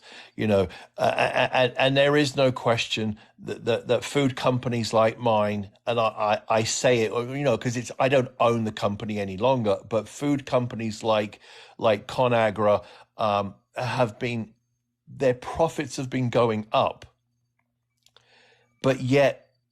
They own the most of the shelf space in the country. We do, but basically our profits have been going up, but our revenues, our sales are staying the same, and our sales are going down because people cannot afford to buy as much food. I can walk into my local supermarket, which I do many times, and I talk to the staff, and they will tell me their revenues at the local supermarkets have gone down on the premium price products because people cannot afford food today. And it is because obviously the first one is the commodity prices have gone up. Commodity prices have gone up, which means companies like mine have to raise prices in order to create a larger profit on less of a turnover. And therefore we look like we're price gouging. So yes, if we pull out of Ukraine, we're all in the shit. All of us, we're all in it. I mean, you know, from a corporate point of view, I won't be able to support the sales of my company, which means we'll lay off workers, which means that there will be more unemployment, which means the sales of products will go down. We won't be manufacturing as much. And what we do manufacturing, we've got to make a profit on, and therefore it's going to go up, and therefore wealthier people will be able to buy it, and there's going to be more people going on the food banks. And that is because of Ukraine. So please, I mean, we've got to support this. I don't get my 60 No, million I'm dollars. always I don't get about my presenting $60 the million economic side of it. tax Like back. people don't That's been understand blown why to we're in shit. Ukraine. So I don't get it back. So whatever we do in Ukraine, I have to start all over again when I'm there. But it will affect your somebody says here, but it will affect your bottom line. Yes, of course it will. It always, well, but our bottom line at ConAgra has actually gone up. We made record profits in the last 3 months. So, you know, so corporations will always make profits out of it, but, you know, people are the ones who are going to get hurt at the end of the day. Well, thank you for explaining that, Tony. I really appreciated it. For all the Republicans who are billionaire simps and love to hear a Yeah, capitalist well, hang speak on, from Felice. a There's a guy who capitalist's made a own very. mouth, There is a guy why who our made a. world economy is why would the government is in Ukraine? There you Hang have on. it. Mama Bear said something which is very, very, very, very important. And she says here, would we have more land for wheat if we stopped eating beef? And as much as people don't want to hear that, if we stopped eating beef, we would end an awful lot of problems in the world. I hate to say it. And of course, the largest producer, the largest consumer of beef in the United States today, I believe today is Donald Trump. It's just through his McDonald. Oh no, that's fillet of fish. the Sorry, fillet I fish. No, apologize. I was going to say are the hamburger chains. I think they're the largest now. But there was a point when I was growing up, I kind of had this stupid thing in my head about being told once that the Chef Boyardee Food Company used so much cattle that we could actually put it on a train from Pittsburgh, Pennsylvania, where the factory was, all the way to California and all the way back. And Tony, when you're talking about like any beef, you're talking about just the things that come along with, especially like factory farming, right? Factory for, well, no, not really. I'm just talking about And the amount of grain we use. the amount Like of grain. The amount of grain we use. Yeah, we use so much grain in order to raise the cattle that we get little extra consumption value in nutrition from the beef than what we would get if we were just to grow different products to convert from that right. meat-based diet I to a learned this grain-based the other diet. day, like that protein doesn't necessarily come from like protein comes from what they eat. Like they eat protein, that's how they get protein. That's correct. I watched something on factory farming not that long ago on Netflix, but one of the things that they were talking about too is the link with beef and heart disease, and specifically like GMOs, and how we feed our beef. So we're like corn-fed beef, right? We're going to get Yes, a lot more fat. They want beef with more fat in it. with more marbling in it. Yeah, more marbling. Exactly. Yeah. Yeah. It's interesting. Yeah, I actually used to when my parents lived in Maryland.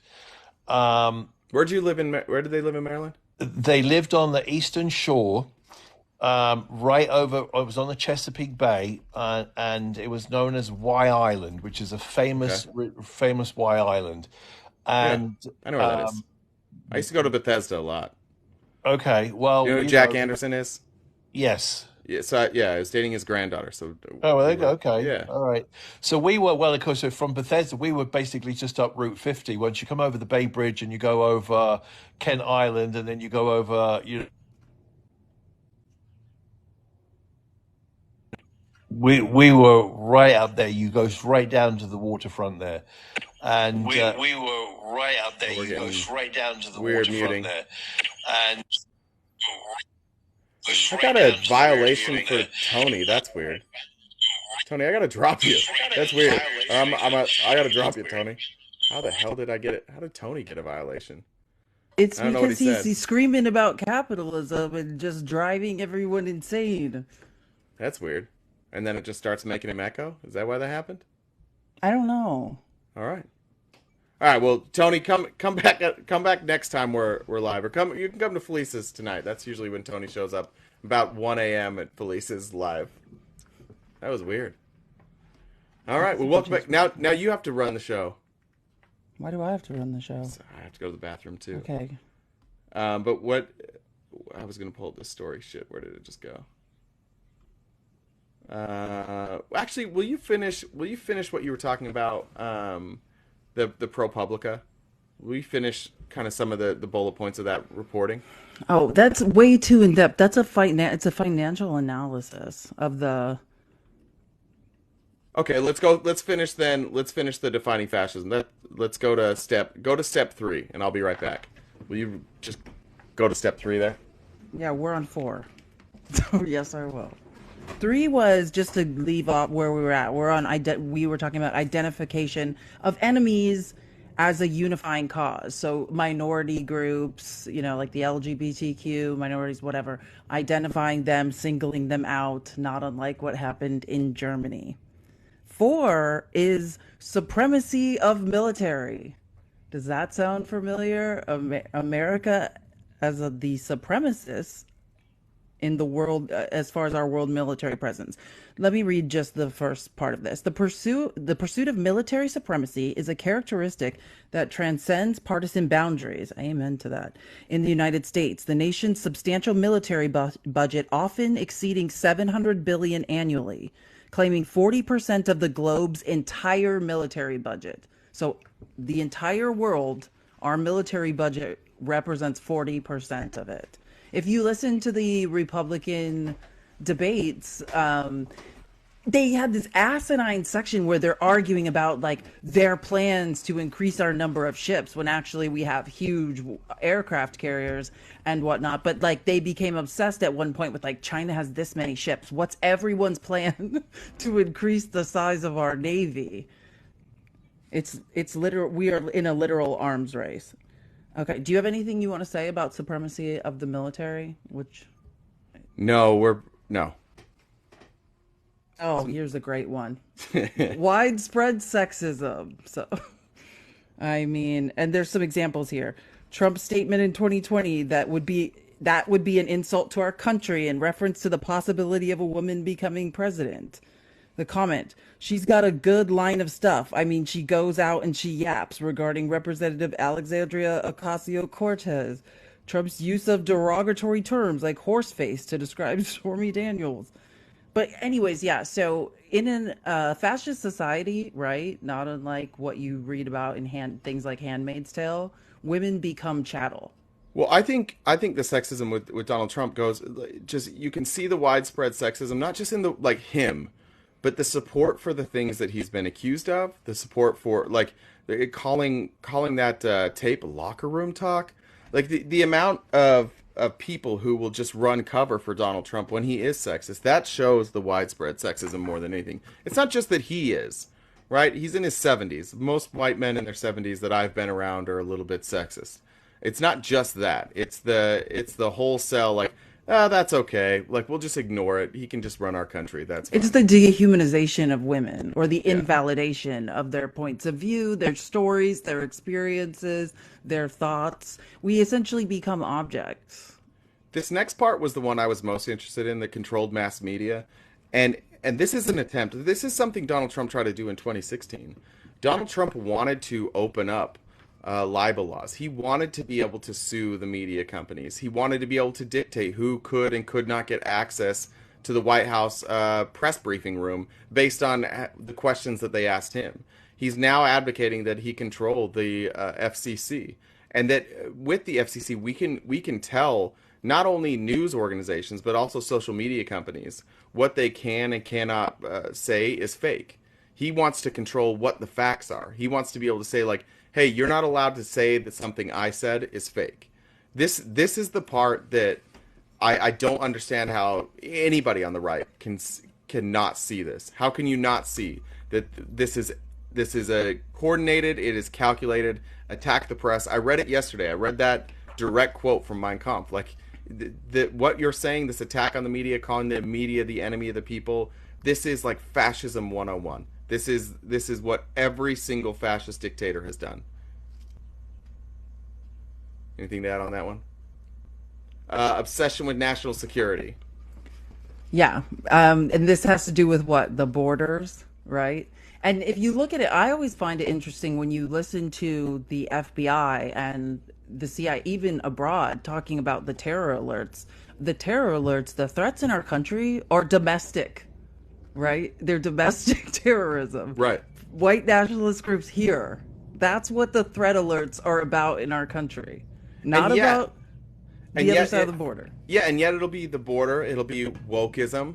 It'll be Marxist ideologies, communist ideologies. McCarthyism, when they rounded up all the Marxists. There used to be many Marxists, many socialists in government all around Western civilization. And at the end of World War II / the rise of the Cold War, that's when you saw all of the Marxists, all of the socialists. Free thought, Marxist theory is the enemy of capitalism, the enemy of the donor class, the enemy of the billionaires, the enemy of the bourgeoisie. And they don't want the idea that you can cut out the capitalist, the rich capitalist, doesn't need to take a profit, and us, the consumers and the producers, both right on two ends of an economic system, could be trading goods and services without the capitalist, is an idea that could destabilize all of Western imperialism. Right. When we talked about Bill Browder the other day, that's the guy with the red notice. His dad was actually, I believe, a socialist candidate for maybe governor. I want to say in California, but that was one of the reasons that he wound up leaving here, is because there were so many attacks on socialists that even though Bill Browder was absolutely a capitalist, he worked on Wall Street, he was very much a capitalist. He was persecuted because of who his dad was, because his dad was part of the Communist Party. And that's most of the reason when he had his first opportunity to go anywhere, he went to Europe. And he had to get out of the United States because he kept being attacked just because his dad was a communist. And that's a direct result from McCarthyism.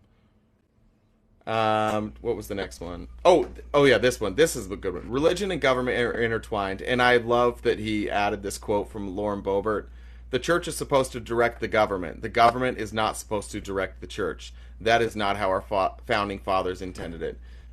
Without the just ignoring the fact that Lauren Boebert's an idiot and that the founding fathers definitely did not want the church to direct the state, and that's specifically why they founded this country, because the church was directing the state. Like, specifically, that's why we did this, and she doesn't understand that. But you're starting to see that.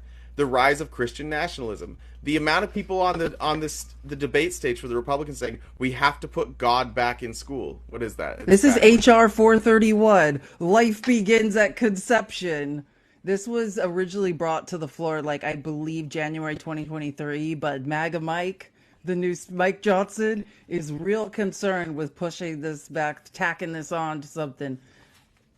It literally, I mean, I think the exact wording, which is disturbing, it wants to acknowledge not just born people, but preborn humans, if you will. Right. The preborns is what I believe the bill actually calls them. It gives the rights to the preborns.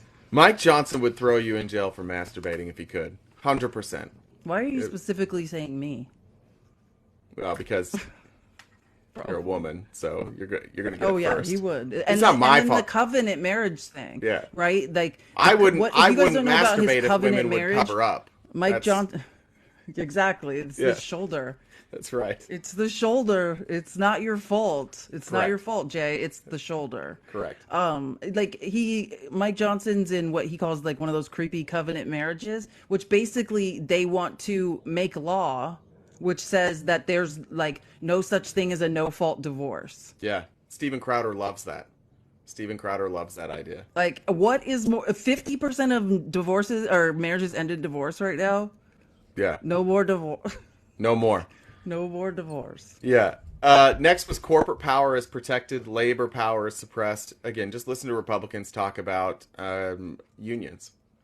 Well, and that's what I was saying. Like, so when you guys, the socialism is a bad word, but what socialism is, it's the democratization. Like, we allegedly, the biggest lie is that we live in a democracy, but we allegedly live in a democracy, and then there's no democracy in our workplace, right? There's a dictator, there's the CEO, and if you do something wrong at any moment, you can be removed. The democratization of the workplace means that we all would have a say. We would all have a vote. We could vote for our CEO. Like, we'd own the means of production. And that's what socialism is about. It's when you go to work, you have rights. Yeah. Everybody who's worked for a long time has had a boss that, like, everybody fucking hated. Everybody knew that boss was screwing things up, and the boss was just, like, blaming it on everybody else. Everybody knew that. Everybody's had a boss like that. And yet, if you've had a boss like that and then you're just defending this idea of protecting that, I don't know what to tell you. Tyler, welcome. So a CEO is a dictator? What's that? A CEO is a dictator? A lot of times, yeah. Can you explain, like, the delineation here? The conceptualization You're saying of, like, what Felice how... said, right? You're talking to Felice? Yeah. Can you explain me how a CEO equals a dictator? Felice, you're muted. Like, without going into this too far, I don't want to get into a semantics debate about this, but What the C-suite of corporations have all the power. Yeah, do you know you know how corporations exist? Why don't you tell me? I'm not going to be Yeah, quizzed by you. yeah, there's a Is this delineation an ANCAP? Are between we going towards an this ANCAP debate? Is no, that I'm where not we're an headed? ANCAP. I'm a Here comes the conservative. monopoly of violence argument. Starting to I don't straw want to man hear. already. I'm not Starting to doing straw this with man you. already. Starting to straw man already. I'm not an anarcho fucking capitalist. Okay, I'm a conservative. So shut up.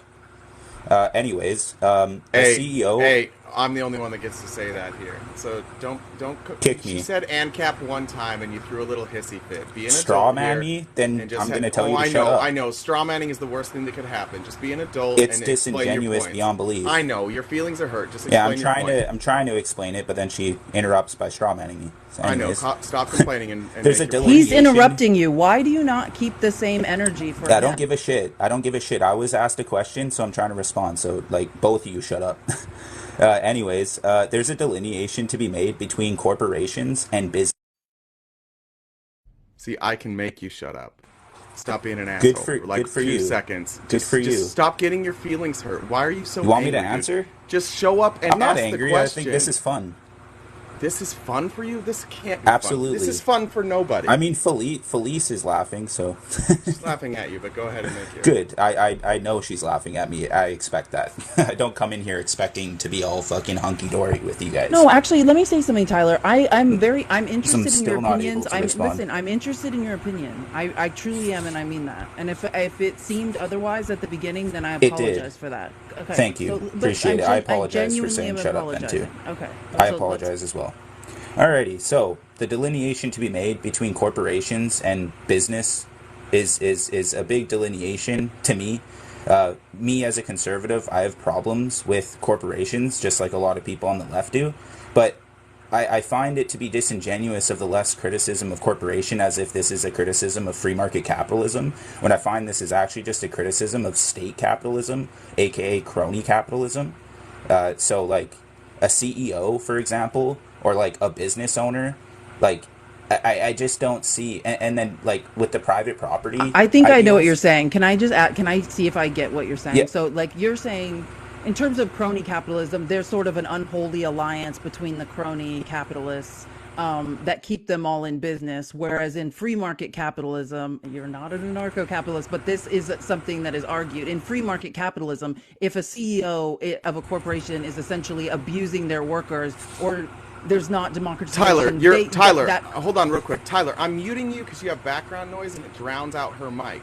Just yeah, it's wait really until it's your loud. turn to type. Like I'm okay. muting you for I that didn't know reason. that. I Okay, understand now. thank you.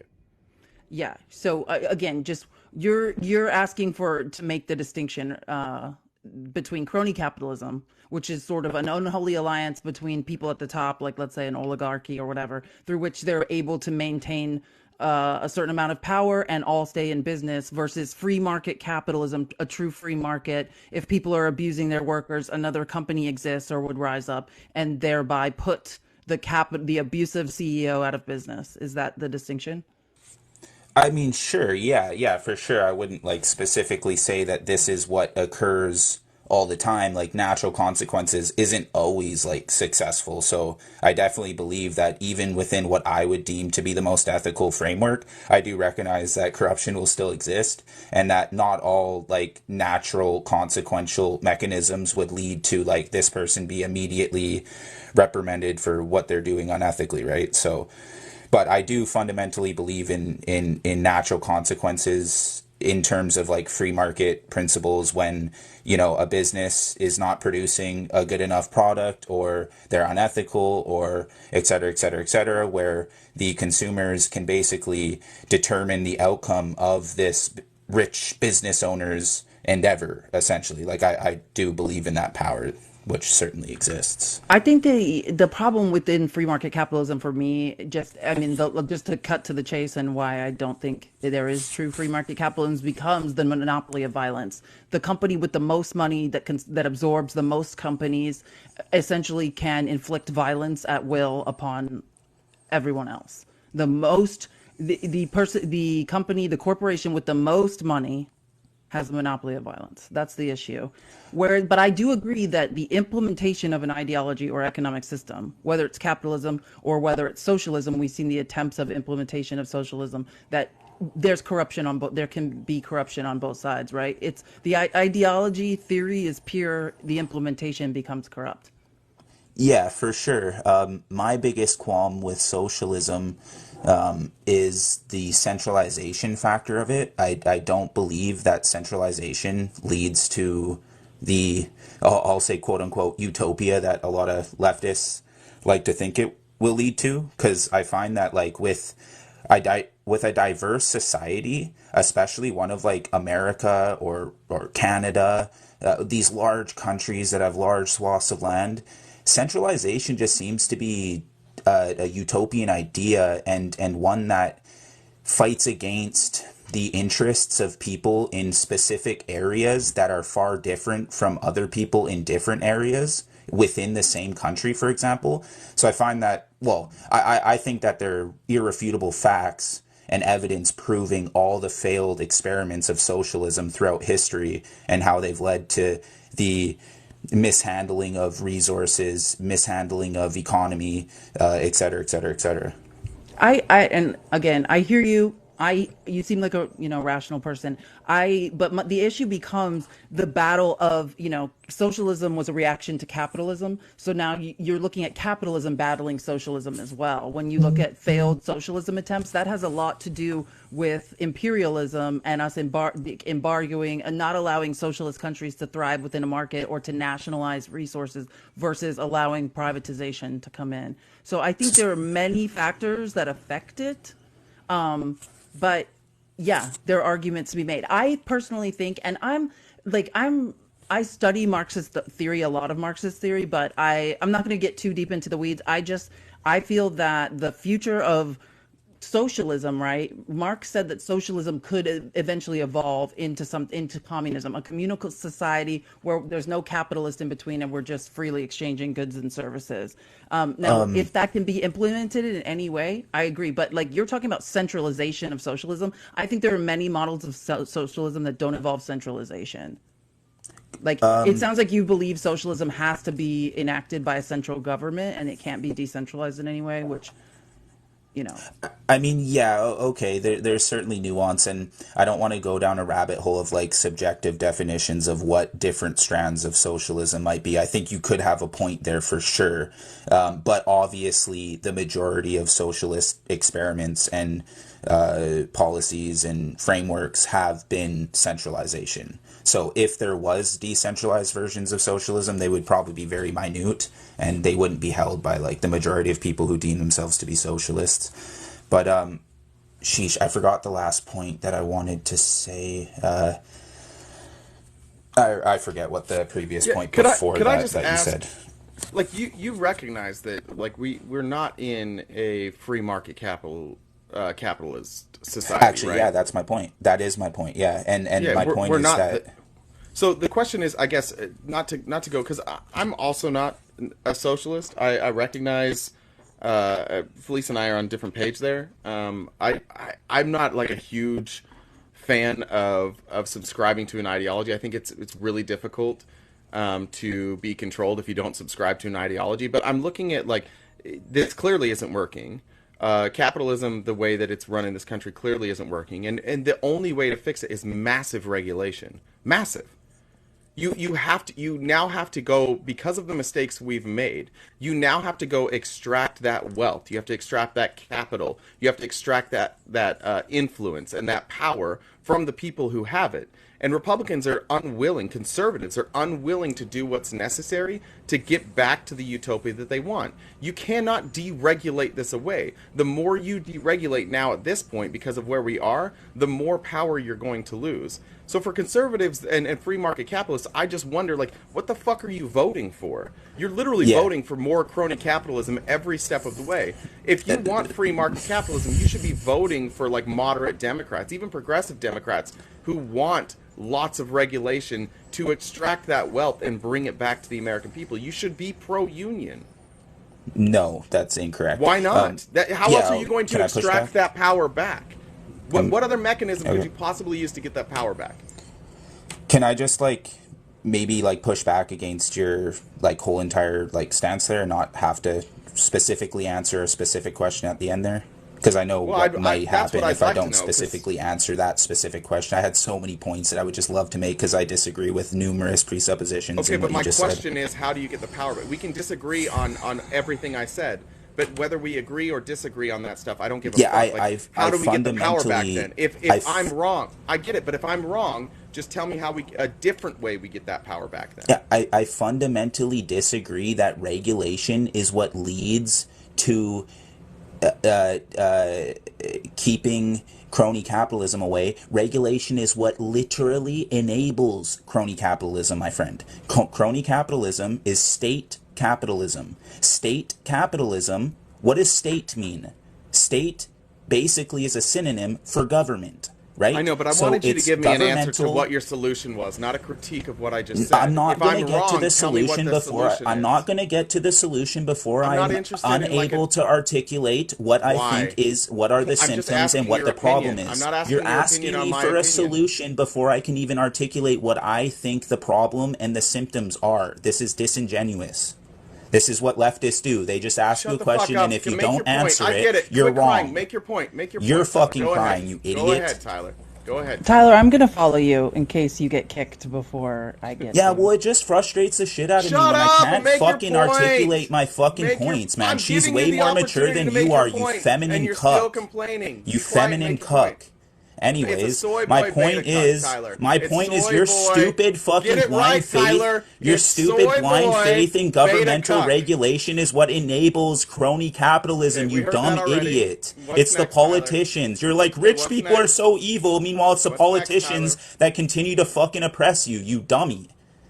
Like, you think politicians care about your interests as opposed to fucking ethical... Give me your solutions, Tyler. I just disagreed with giving solutions before articulating the problems. I'm literally articulating the problems. Your thoughts, Tyler. Yeah, get rid of fucking politicians that don't have the interests of people on the ground who just want to maintain their shallow, short-term legacies within political fucking positions, and you're sitting here crying about every single business owner because they're rich. What I just said, Tyler. You hate rich people. You don't care about poor people. No, I don't, Tyler. You do not care about poor people. You hate rich people. Tyler, if you remember, what I asked you is, why do you keep voting for these same people? I don't live in America. Same system in place. Oh yeah, that's right. You're the Canadian. He's Canadian. I'm a conservative. That's right. You're also. I believe in low regulation, leaving small business owners to do what they fucking want to do within the free market. Okay, don't regulate small businesses and make them jump through 20 million fucking hoops like you regulatory fucking drunkenness fucking lefties. You guys are drunk on regulation. How many times do I have to tell you I agree before you get to well, then why are you making the straw man of capitalism when it's state capitalism? There's a difference between free market capitalism and state capitalism. All right, so I got to mute you for a second so I can make my point. My point was, Tyler, is deregulating at this point, because we've already gone past the point and the wealth has already accumulated at the top.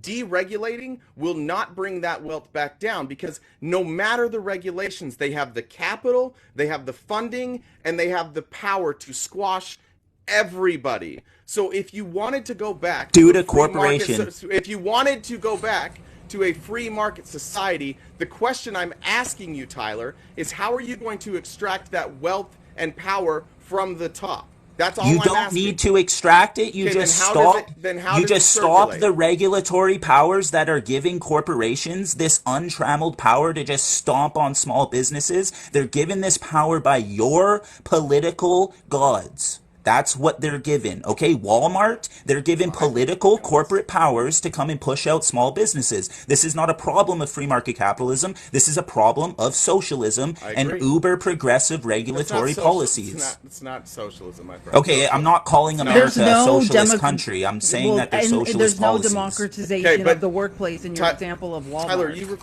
you refuse to answer my question. I don't know if you're missing the question. Yeah, you don't just take...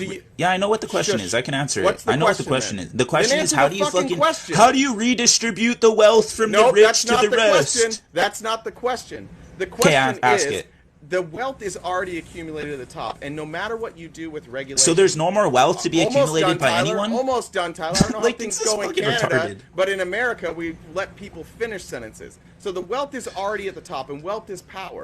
And that Okay. amount of wealth and that amount of power that has Wealth already is been power. amassed, it does not matter if you deregulate. Wealth now doesn't at equal this- power. It does not matter at this point, Tyler, if you deregulate. It doesn't. They've already accumulated that wealth, and they can stomp out any competition they want without the help of our government. You're right that the I'm just not you're politically right, correct. Tyler. You're right that the government helped get them there, but now they're there. Jaden, cry about it now some more, how buddy. do you fix it, Tyler? Yeah, you fix by taking away regulations and stop fucking with the And with explain the to me arbitrary then regulations. how You will take that away fix it? arbitrary regulations that and you fix keep it? common sense How regulations. will that fix it? Yeah, because it How? will give more free movement for people at the bottom or the middle tiers of socioeconomic status. It will give them the ability that when they do not have to be, they don't have to have policies and arbitrary regulations proposed on them, and like where they have to go through these things. It will allow for more free movement. It will Tyler, allow if I for wanna more compete wealth. with Walmart, Tyler, if I want to compete, You're not going to compete with Tyler, Walmart if I- right away. well, if It's I just not want going to to, happen. and why can't I, Tyler? That's the point. I Oh my can't God, compete because with Walmart. Walmart- we because allowed Walmart has Walmart to 100 exist. years of That's business. That's the fucking point. That's my point, Tyler. That's my point. My point is we already fucked this up. How do we fix it is what I'm saying. And you're saying we don't. No, I'm not. That's another straw man. You just said we can't fix Walmart. I did not sorry, say Walmart that. Has a 100-year head start. I didn't You can't say compete with that. No, Okay, then I how did do you not. compete with Walmart? Yeah, you stop. Oh my God, I've answered this I think 3 times. You said we don't was the first time you answered it. You withdraw the corporate regulatory powers that they are given by the government. Great, but Walmart has buying power. Walmart is going to get every bit of goods and services for cheaper than I can. They can buy it bulk.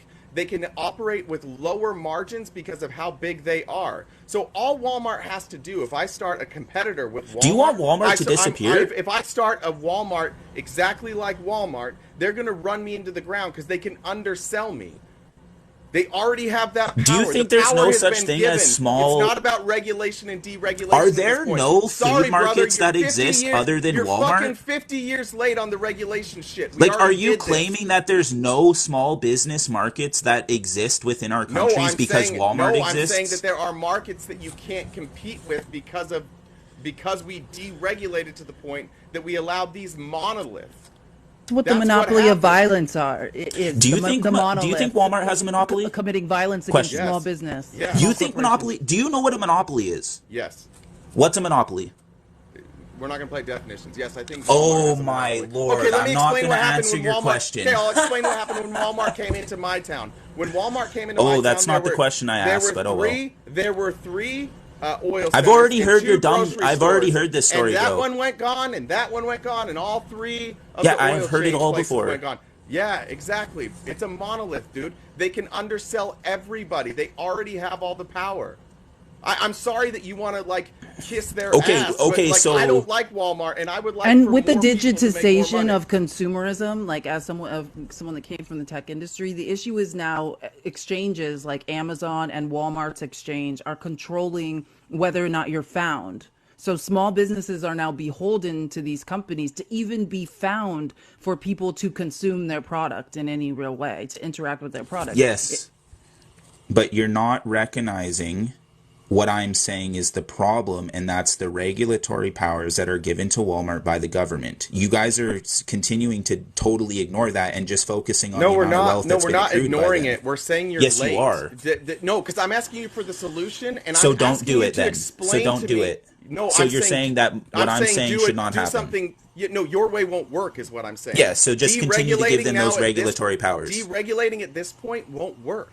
So just continue to give them those powers. Just No, take the power back. Fuck. Oh, tax oh, the so hell out steal of their them. wealth from the business Correct. owners? Yes. Take it out of their pockets? Yeah, you're a Yes. thief. You're a thief then. Yeah, taxation is theft. We get it, Lauren Boebert. We get it. What? Where did that come from? Like, you just said you're willing to take money out of someone's pockets. You're a thief. You said taxing is me being a thief. I said tax the shit out of them. Oh, okay, fair enough. Friend? Okay, that's different than what you said before, because I said you're willing to just go into the pockets. No, I said tax after I had made a statement, but yes, okay. I don't want to argue about stupidity anymore. Tyler, yeah, okay, what do you think they should be taxed at? What kind of rates? 90% for every dollar over 10 million. Then there would be no fucking businesses, you idiot. Bad news, brother. We did that in this country already. Do you know how business works and operates? The middle class, I've owned 3 businesses. The biggest our middle class ever was. Yeah, probably failing fucking businesses. Failures. That's why you're on TikTok. The best our business... No, actually, I sold those businesses. They were very successful. Oh, for fucking $10. Yeah, you're an idiot. How much? How much do you sell your businesses for, mister? We've done this before. We've done the tax rate at 90%, and it was the best our country's middle class ever did, my friend. Yeah, let's just have a bunch of people live freely off of other people's fucking work and fucking effort. Ever since we went down the deregulation route when Ronald Reagan showed up, and we went cut the taxes. Say trickle-down economics. I'm waiting for it. The middle class started breaking down. It got smaller. The rich got richer. The middle class got poorer, and the poor got poorer. Actually is getting richer. There's studies to show it. Only the rich got better. The poor are getting richer. The poor are getting richer. And I could argue that when you look at those world numbers, that has to do with China's economy. Where if you take China's economy, yeah, what did China do to their economy? They use social programs to increase literacy rates and lift. No, they implemented capitalist policies. They implemented capitalist policies. China is a combination between Marxism and socialism, and that's because outside of this country, outside of this country, Marxist theory is taught. Yes, listen, you can go into this. You can look up Richard Wolff. He can explain it all to you. But yes, China lifted more people out of poverty, which is going due to capitalism. Your world poverty numbers. No, they use socialized program to lift people. Oh my lord, you don't know what you're talking about. I'm not going to debate it with you. You don't know what you're talking about. Provide me Tyler, the evidence first of all, I don't want to be yelled at by you. Sites? Can you give me some citations to prove what you're saying? I'm citing Richard Wolff's work. You know, the foremost Marxist economist from the University of Massachusetts, Amherst. That's who I'm citing. I'm going to take it from a Marxist philosopher on how China didn't implement capitalist policies. This makes sense. You have universal health care, when you have employment benefits. I don't have universal health care. I'm not talking have private about health care. You fucking potato. I'm talking about China. You're in Canada. I'm still not sure it exists. Yeah, there's universal health care here. Shut up for a second. When you have universal health care, when you have employment benefits, when you have retirement pensions, when you have free housing, when you have free education, this is what she's talking about. The way people were raised out of poverty is because the government paid for them to get out of poverty. And no, they didn't. And yes, they used industry. They used the taxes from industry. Even full-blown communists and Marxists know that it was capitalism that lifted poor people out of China. Even communists. The government lifted those people out of poverty. They educated their people. They made it so that every kid in China had educated all their people get that totally. Education for free. They had health care. You know nothing of China. I absolutely. I have a history.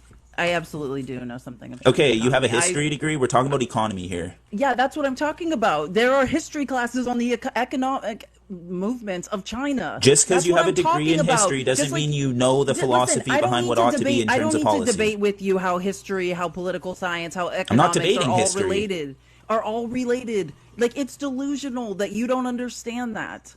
Do you understand that Karl Marx literally said that it was going to be capitalism that was used to transition from socialism to communism? No, I understand that Karl Marx was a big fan. No, let's get into it. You want to talk about Karl Marx? Let's get into it. Karl Marx was a fan of the American Revolution, right? He was a huge fan of the French Revolution. He loved what he saw there, right? He wanted feudalism to end. He saw that, he was impressed. The French Revolution was based on freedom, liberty, brotherhood, and equality. And that's what he saw the future of capitalism. Now, 50 years later, when you see Das Kapital and all these things starting to happen, was Marx's reaction of, hey, what I thought has not come to fruition. 50 years later. The equanimity never came round. Let's talk about why not. That's what I just want to make sure our time frame is right here. Making critiques of capitalism. So Marx waited 50 years from his initial philosophical No, points. He waited 50 years to find out that capitalism was Tyler, corrupt. listen to me. Listen to me. I want to say something to you, and I This want you makes to no hear this. sense. Tyler, listen to me. In Okay, good, go ahead. I'm trying to have a good faith discussion with you. You're sitting here Cool. telling me that China did not use socialist programs to pull No, I'm their saying they people use out of poverty. capitalism. You're No, saying that they didn't use capitalism. I'm not saying they didn't use socialist. Can socialist policies exist so he under a just capitalist admitted framework? absolutely democratic Okay, okay, socialism there we can go. absolutely exist. But and so that's my point, Tyler. We're off in these weeds. You're screaming because We're not of in the something that weeds. now we're agreeing upon. So my point is, let's just have a Yeah, discussion in good based off faith. of what I I just don't. said. I'm not trying to win though. I'm not. I'd like to. I I don't can't. care. I Tyler, don't I'd care like to about point. that. I'm sorry. I don't care who's Tyler, trying to be win or quiet for who's a not. second. Doesn't Tyler, be matter. quiet for a second. Tyler, be quiet for a second. If you remember the conversation we just had, I just said that the people in China were lifted out of poverty through government programs, and that it was funded through industry. I said exactly what you just said, and you argued with me, dude. Like you. I don't know what your deal is. You just want to argue. You just rephrased what I said. But you were arguing with me 2 minutes ago. It's what I just said. And then you're like, can you have social programs under capitalism? Literally exactly Yeah, what but I didn't just you said, guys? dude. Literally Okay, exactly what okay, I just said. okay, sure. Did you guys not disagree with my notion that capitalism was used to bring people out of poverty in China? Wasn't it you guys who disagreed that capitalism was ever even used at all? Through social programs. All right, you're just twisting it. So you guys did disagree with that initially, and you're making it sound like I didn't I'm say anything about agreeing that. with what you No, guys said, and I'm just you restating are it in a agreeing. different All way. right. No, No, but what Go is, okay. back. but through Go the back to You socialist just Irish don't. programs Live and that we yell at used to people. lift I'm done people out of I'm done with poverty in Tyler. China, now what we have is the highest unemployment rates. China's no longer reporting on their employment rates because now the generations that they went and lifted out of poverty have no jobs because capitalism, because you can't rely that heavily on manufacturing and an inflated gross domestic product as a result of building ghost towns and claiming real estate and economic growth. So that's the bottom line of what's going on in China. And if their economy fails, our economy fails. So get excited, everyone. Yeah, that's exhausting. If somebody's in Canada, go give Tyler a hug. He needs a hug. It's it's huggy He's time in in the Canada. comments saying you're scared. Tyler, I'm it's not fine. scared. I'm bored. I'm I so I bored know of I just don't want Tyler. to argue, Tyler. If you want to talk another time about it, like and just have a conversation, I'm open to that. Like we're arguing. Like when we say something and then he says the same thing after he argued it, it's just silly. Like Tyler, my views are probably pretty close to yours in a lot of ways. Like I'm not advocating that we become like a communist country overnight. I'm saying, Neither am I. Like exactly what we talked about with China. Like you can yeah. use through capitalism, create social programs that can lift the bottom percentage of your country out of poverty. And how do you pay for those programs, Felice? Taxation. Taxes? You got to tax. You got to Especially the tax top people. 1%, right? They need to pay. We need to levy taxes. Right. If we agree that crony capitalism caused this, and we allowed the billionaire class to exist, and we allowed all of this to happen, we allowed all these mom and pops to be run into the ground, then it's our responsibility to fix it. So yeah, you have to go back and you have to extract that wealth. It was a fraudulent system. It was an unfair system. If the government allows it to happen, it's also the government's job to fix it. It's the only way to fix it. The only way you fix this problem is you have to go extract that wealth and get it back into regular everyday Americans' hands. Then you can see. Then you want to deregulate. You want to open up your own boondoggle store. I assume that's what we're doing here. You want to open up your own leatherworking shop. Great. That's great. Like we won't regulate that. We can deregulate small businesses. I can be on board with all of that. But all of those small businesses can't go anywhere, and they can't rise to the level that would even support a family at a high success rate until we do something about crony capitalism. Like right now, when you start a business, the people who make it with a business, oftentimes those are the outliers. The risk doesn't outweigh, like there's no more like, oh well, I might barely make it, or maybe like 20% of these fail. It's like 90% of these small businesses fail now You will, because you and can't the small compete. businesses exist at the leisure of the conglomerates Right? Yeah. Like at how many any small moment. businesses operate entirely on Amazon? Tons. How many They small exist businesses because operate Amazon's on allowing Instagram? them to exist, so they Yeah. don't look like some evil overlord, right? If you're Right. existing at the leisure of a conglomerate, we have a problem. That's crony capitalism.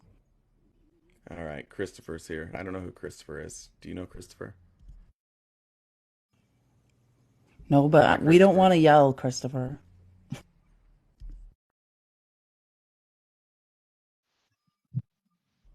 Hi, Christopher. Hey guys, I'm not Well- opposition. They won't boot me quick. Listen. That was painful to hear. I'm a Canadian, okay, and that dude, I can guarantee you, is what we call a Texan Canadian.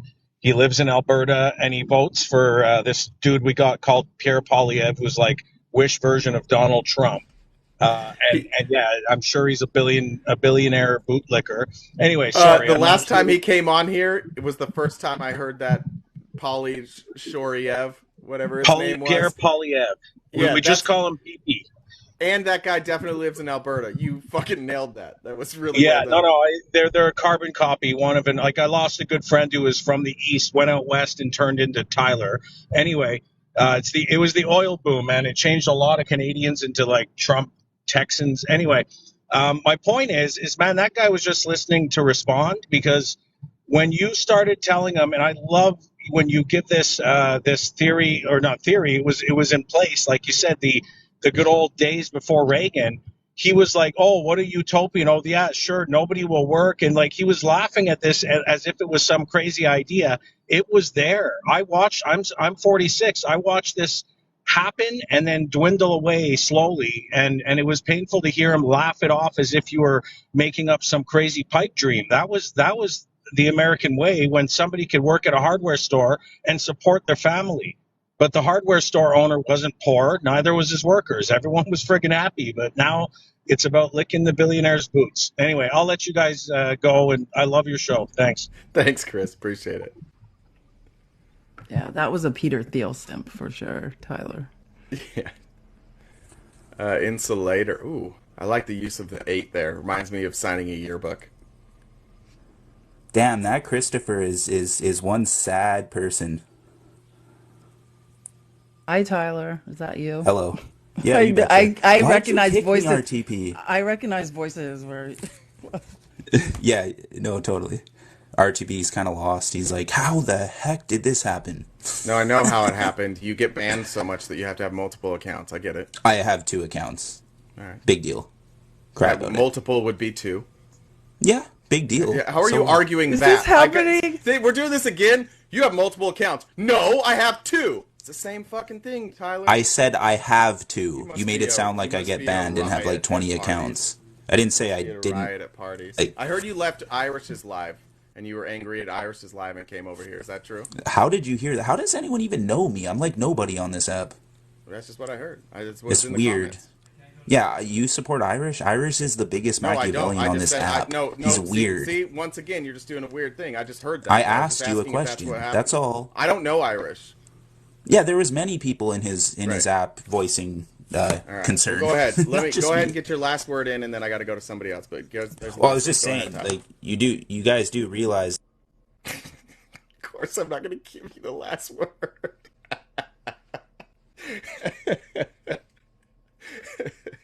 Dear Lord, what is that? It's Friday. It's Friday. What the f- is going on? This is my nightmare. Where's Miss Julie? Miss Julie wants to come up. Is it so wrong that I just want to have good faith conversations with people about politics and economics? Is that too much to ask? Yeah, here's a good faith one right here. Hi, Miss Julie. Hi, Jay. Hi, Miss Felice. I got a new fan. Can you hear it? I can hear it loud and clear. Oh, no, but is it bad? Am I going to drown out Miss Felice? No, you're okay. Okay. Because I'm in a hurry. Things are really hectic here, Jay. What's going on? Well, I'm on my way to the Greyhound bus. You know, the fast dog when you just got to get there, but you don't drive. Oh, I've got to get down to Hiawassee, Hialeah, Florida, where the Trump rally was. There's been an incident at the IHOP over on West 49th. Oh my goodness. How am I going to get to Florida fast enough? Oh, must have been that bitch Sheila, that bitch, that Bags and Britches shopper. That's the only credit card she had. You heard of Bags and Britches? No. That's like, Jay, it's like purses and pants, but it's the QVC for poor, trashy, bitchy people. Oh, she makes me so sick. You know how cheap she got? This is horrible. This is why I'm not ready for my trip yet. My new teeth were supposed to be here this week. I got no teeth in. Felice, show me that pretty smile. All 32 of those beauties. Yeah, now that's what I was expecting. That's what I was expecting, Jay. A mouthful of those. And you know what I got? What? Some cheap DIY teeth, I guess. It's a box of red crayons, a Bic lighter, a plastic knife, and 2 boxes of spearmint chiclets. I guess I'm supposed to melt down the gums out of the crayons and push the chiclets in there like teeth, but there's only 12 in the box and they're huge. Oh, Jay, I've got to get on the bus without my teeth. So anyway, here's what happened. As far as I can tell, they were having a special on the Rudy Tooty Fresh and Fruity breakfast at the IHOP. You know that's the childhood favorite. 2 eggs, 2 rashers of bacon, and 2 fruity-topped pancakes. Yes, ma'am. And because it's their special comeback, there's not even any high fructose corn syrup. But apparently, there were Marion berries in the mixed berries. Have you heard of Marion berries? I have heard of Marion berries. They're from Oregon. Yes, I thought you were going to say the disgraced mayor of D.C. who got busted smoking crack on multiple occasions. And I got a violation warning. I'm not going to raise my voice anymore. I'll panic in a much more calm way. Okay. It is not the C-R-A-C-K. You awful I don't know. I do not know. But no, it's probably Sheila. It's probably Sheila. That bitch. Fuck Marion Barry. I got no time for that. Anyway, Miss Kitty Whispers must have got into the Marion Barry fruit topping, and she's allergic to them. And things just must have went a little bonkers. So she attacked a waitress. She just clung onto her Dolly Parton wig like there was no tomorrow. There was a bunch of thrashing by the waitress. Miss Kitty Whispers was on her head, going crazy from the Marion berries. So somehow, Miss Kitty got away. Now I'm gonna try and show you this. Oh, I need to drink, Jay. Hold on. That Diet Pepsi. Yeah, I had to get some Diet Pepsi. I'm trying to show you a picture on my green screen if I can get it. Okay, I got it, I think. I pressed the button. That was the wrong. Here we go. No, not select already. This was the last thing that the waitress remembers seeing. Oh, please come up. She drew a beautiful rendering of Miss Kitty Whispers. Why won't it come up? You make sure to push save when you do it. After you hit the picture, push save. Oh, Jay, this is so confusing. I know. I'm getting other screens I didn't even know I had. All right, I hit save. That's the last thing that she remembers seeing. Well, she drew that picture to give to the ASPCA. Hold on, I need another drink. Miss Kitty Whispers have 6 legs. I don't know. She must have been moving really fast from the allergic reaction. It must have been it. So like I said, they called the ASPCA. That's the Area Search Party for Cats that's AWOL? Yes. Okay, ASPCA. I thought that was important. I thought it was something else. So they're supposedly starting a search party. Oh my goodness, you can see me on camera. That's horrifying. I am so sorry. Beautiful. I don't know how to get my profile picture back. No, it's Oh, back. well. There you go. That looks like there's a bird, too. I don't know what happened. Looks like Miss Kitty Whisper's smacking it. Oh, Miss Kitty. Oh, poor Miss Kitty. I hope they can find her. So I'm headed down there. Now I'm going to go report to the ASPCA and see if I can join in some sort of search party. Got a crazy old lady with my lycra pants just burnt to my butthole. I think I'm going to get on a Greyhound bus for 27 hours, but I've got to go down there and get my Miss Kitty, Jay. Yes, ma'am. That's all there is to it. So I got to go. I'm sorry. Didn't mean to be so short with you. I okay. got to run. Godspeed, Miss Julie. I'll let you know. I should have asked Miss Felice because you let me down when I was stuck to the refrigerator, Jay. My memory's so short when I'm high. I'm out of here. Bye, Miss Julie. Oh, well, that's gonna wrap it up for the day. That's it. We have to end on that. What time are you going live tonight? I think you turned your mic off. There you go. Now you're muted and your mic is off. 8 p.m. Mountain Standard, so 9 p.m. Central. And that'll be on Nemo's live, right? Yeah. Okay. Well, thanks for shouting with me today. It was an absolute pleasure. Yeah, exactly. I'm going to go bang my head against the wall for a couple hours. Thanks, Felice. Bye, guys. See ya. Everybody else, I'll see you guys. I'll be in Nemo's live tonight as well. I'll be in Nemo's live Saturday night as well, and then I'll see you Monday. I'm gonna need. This is a long week. The shadow ban was rough.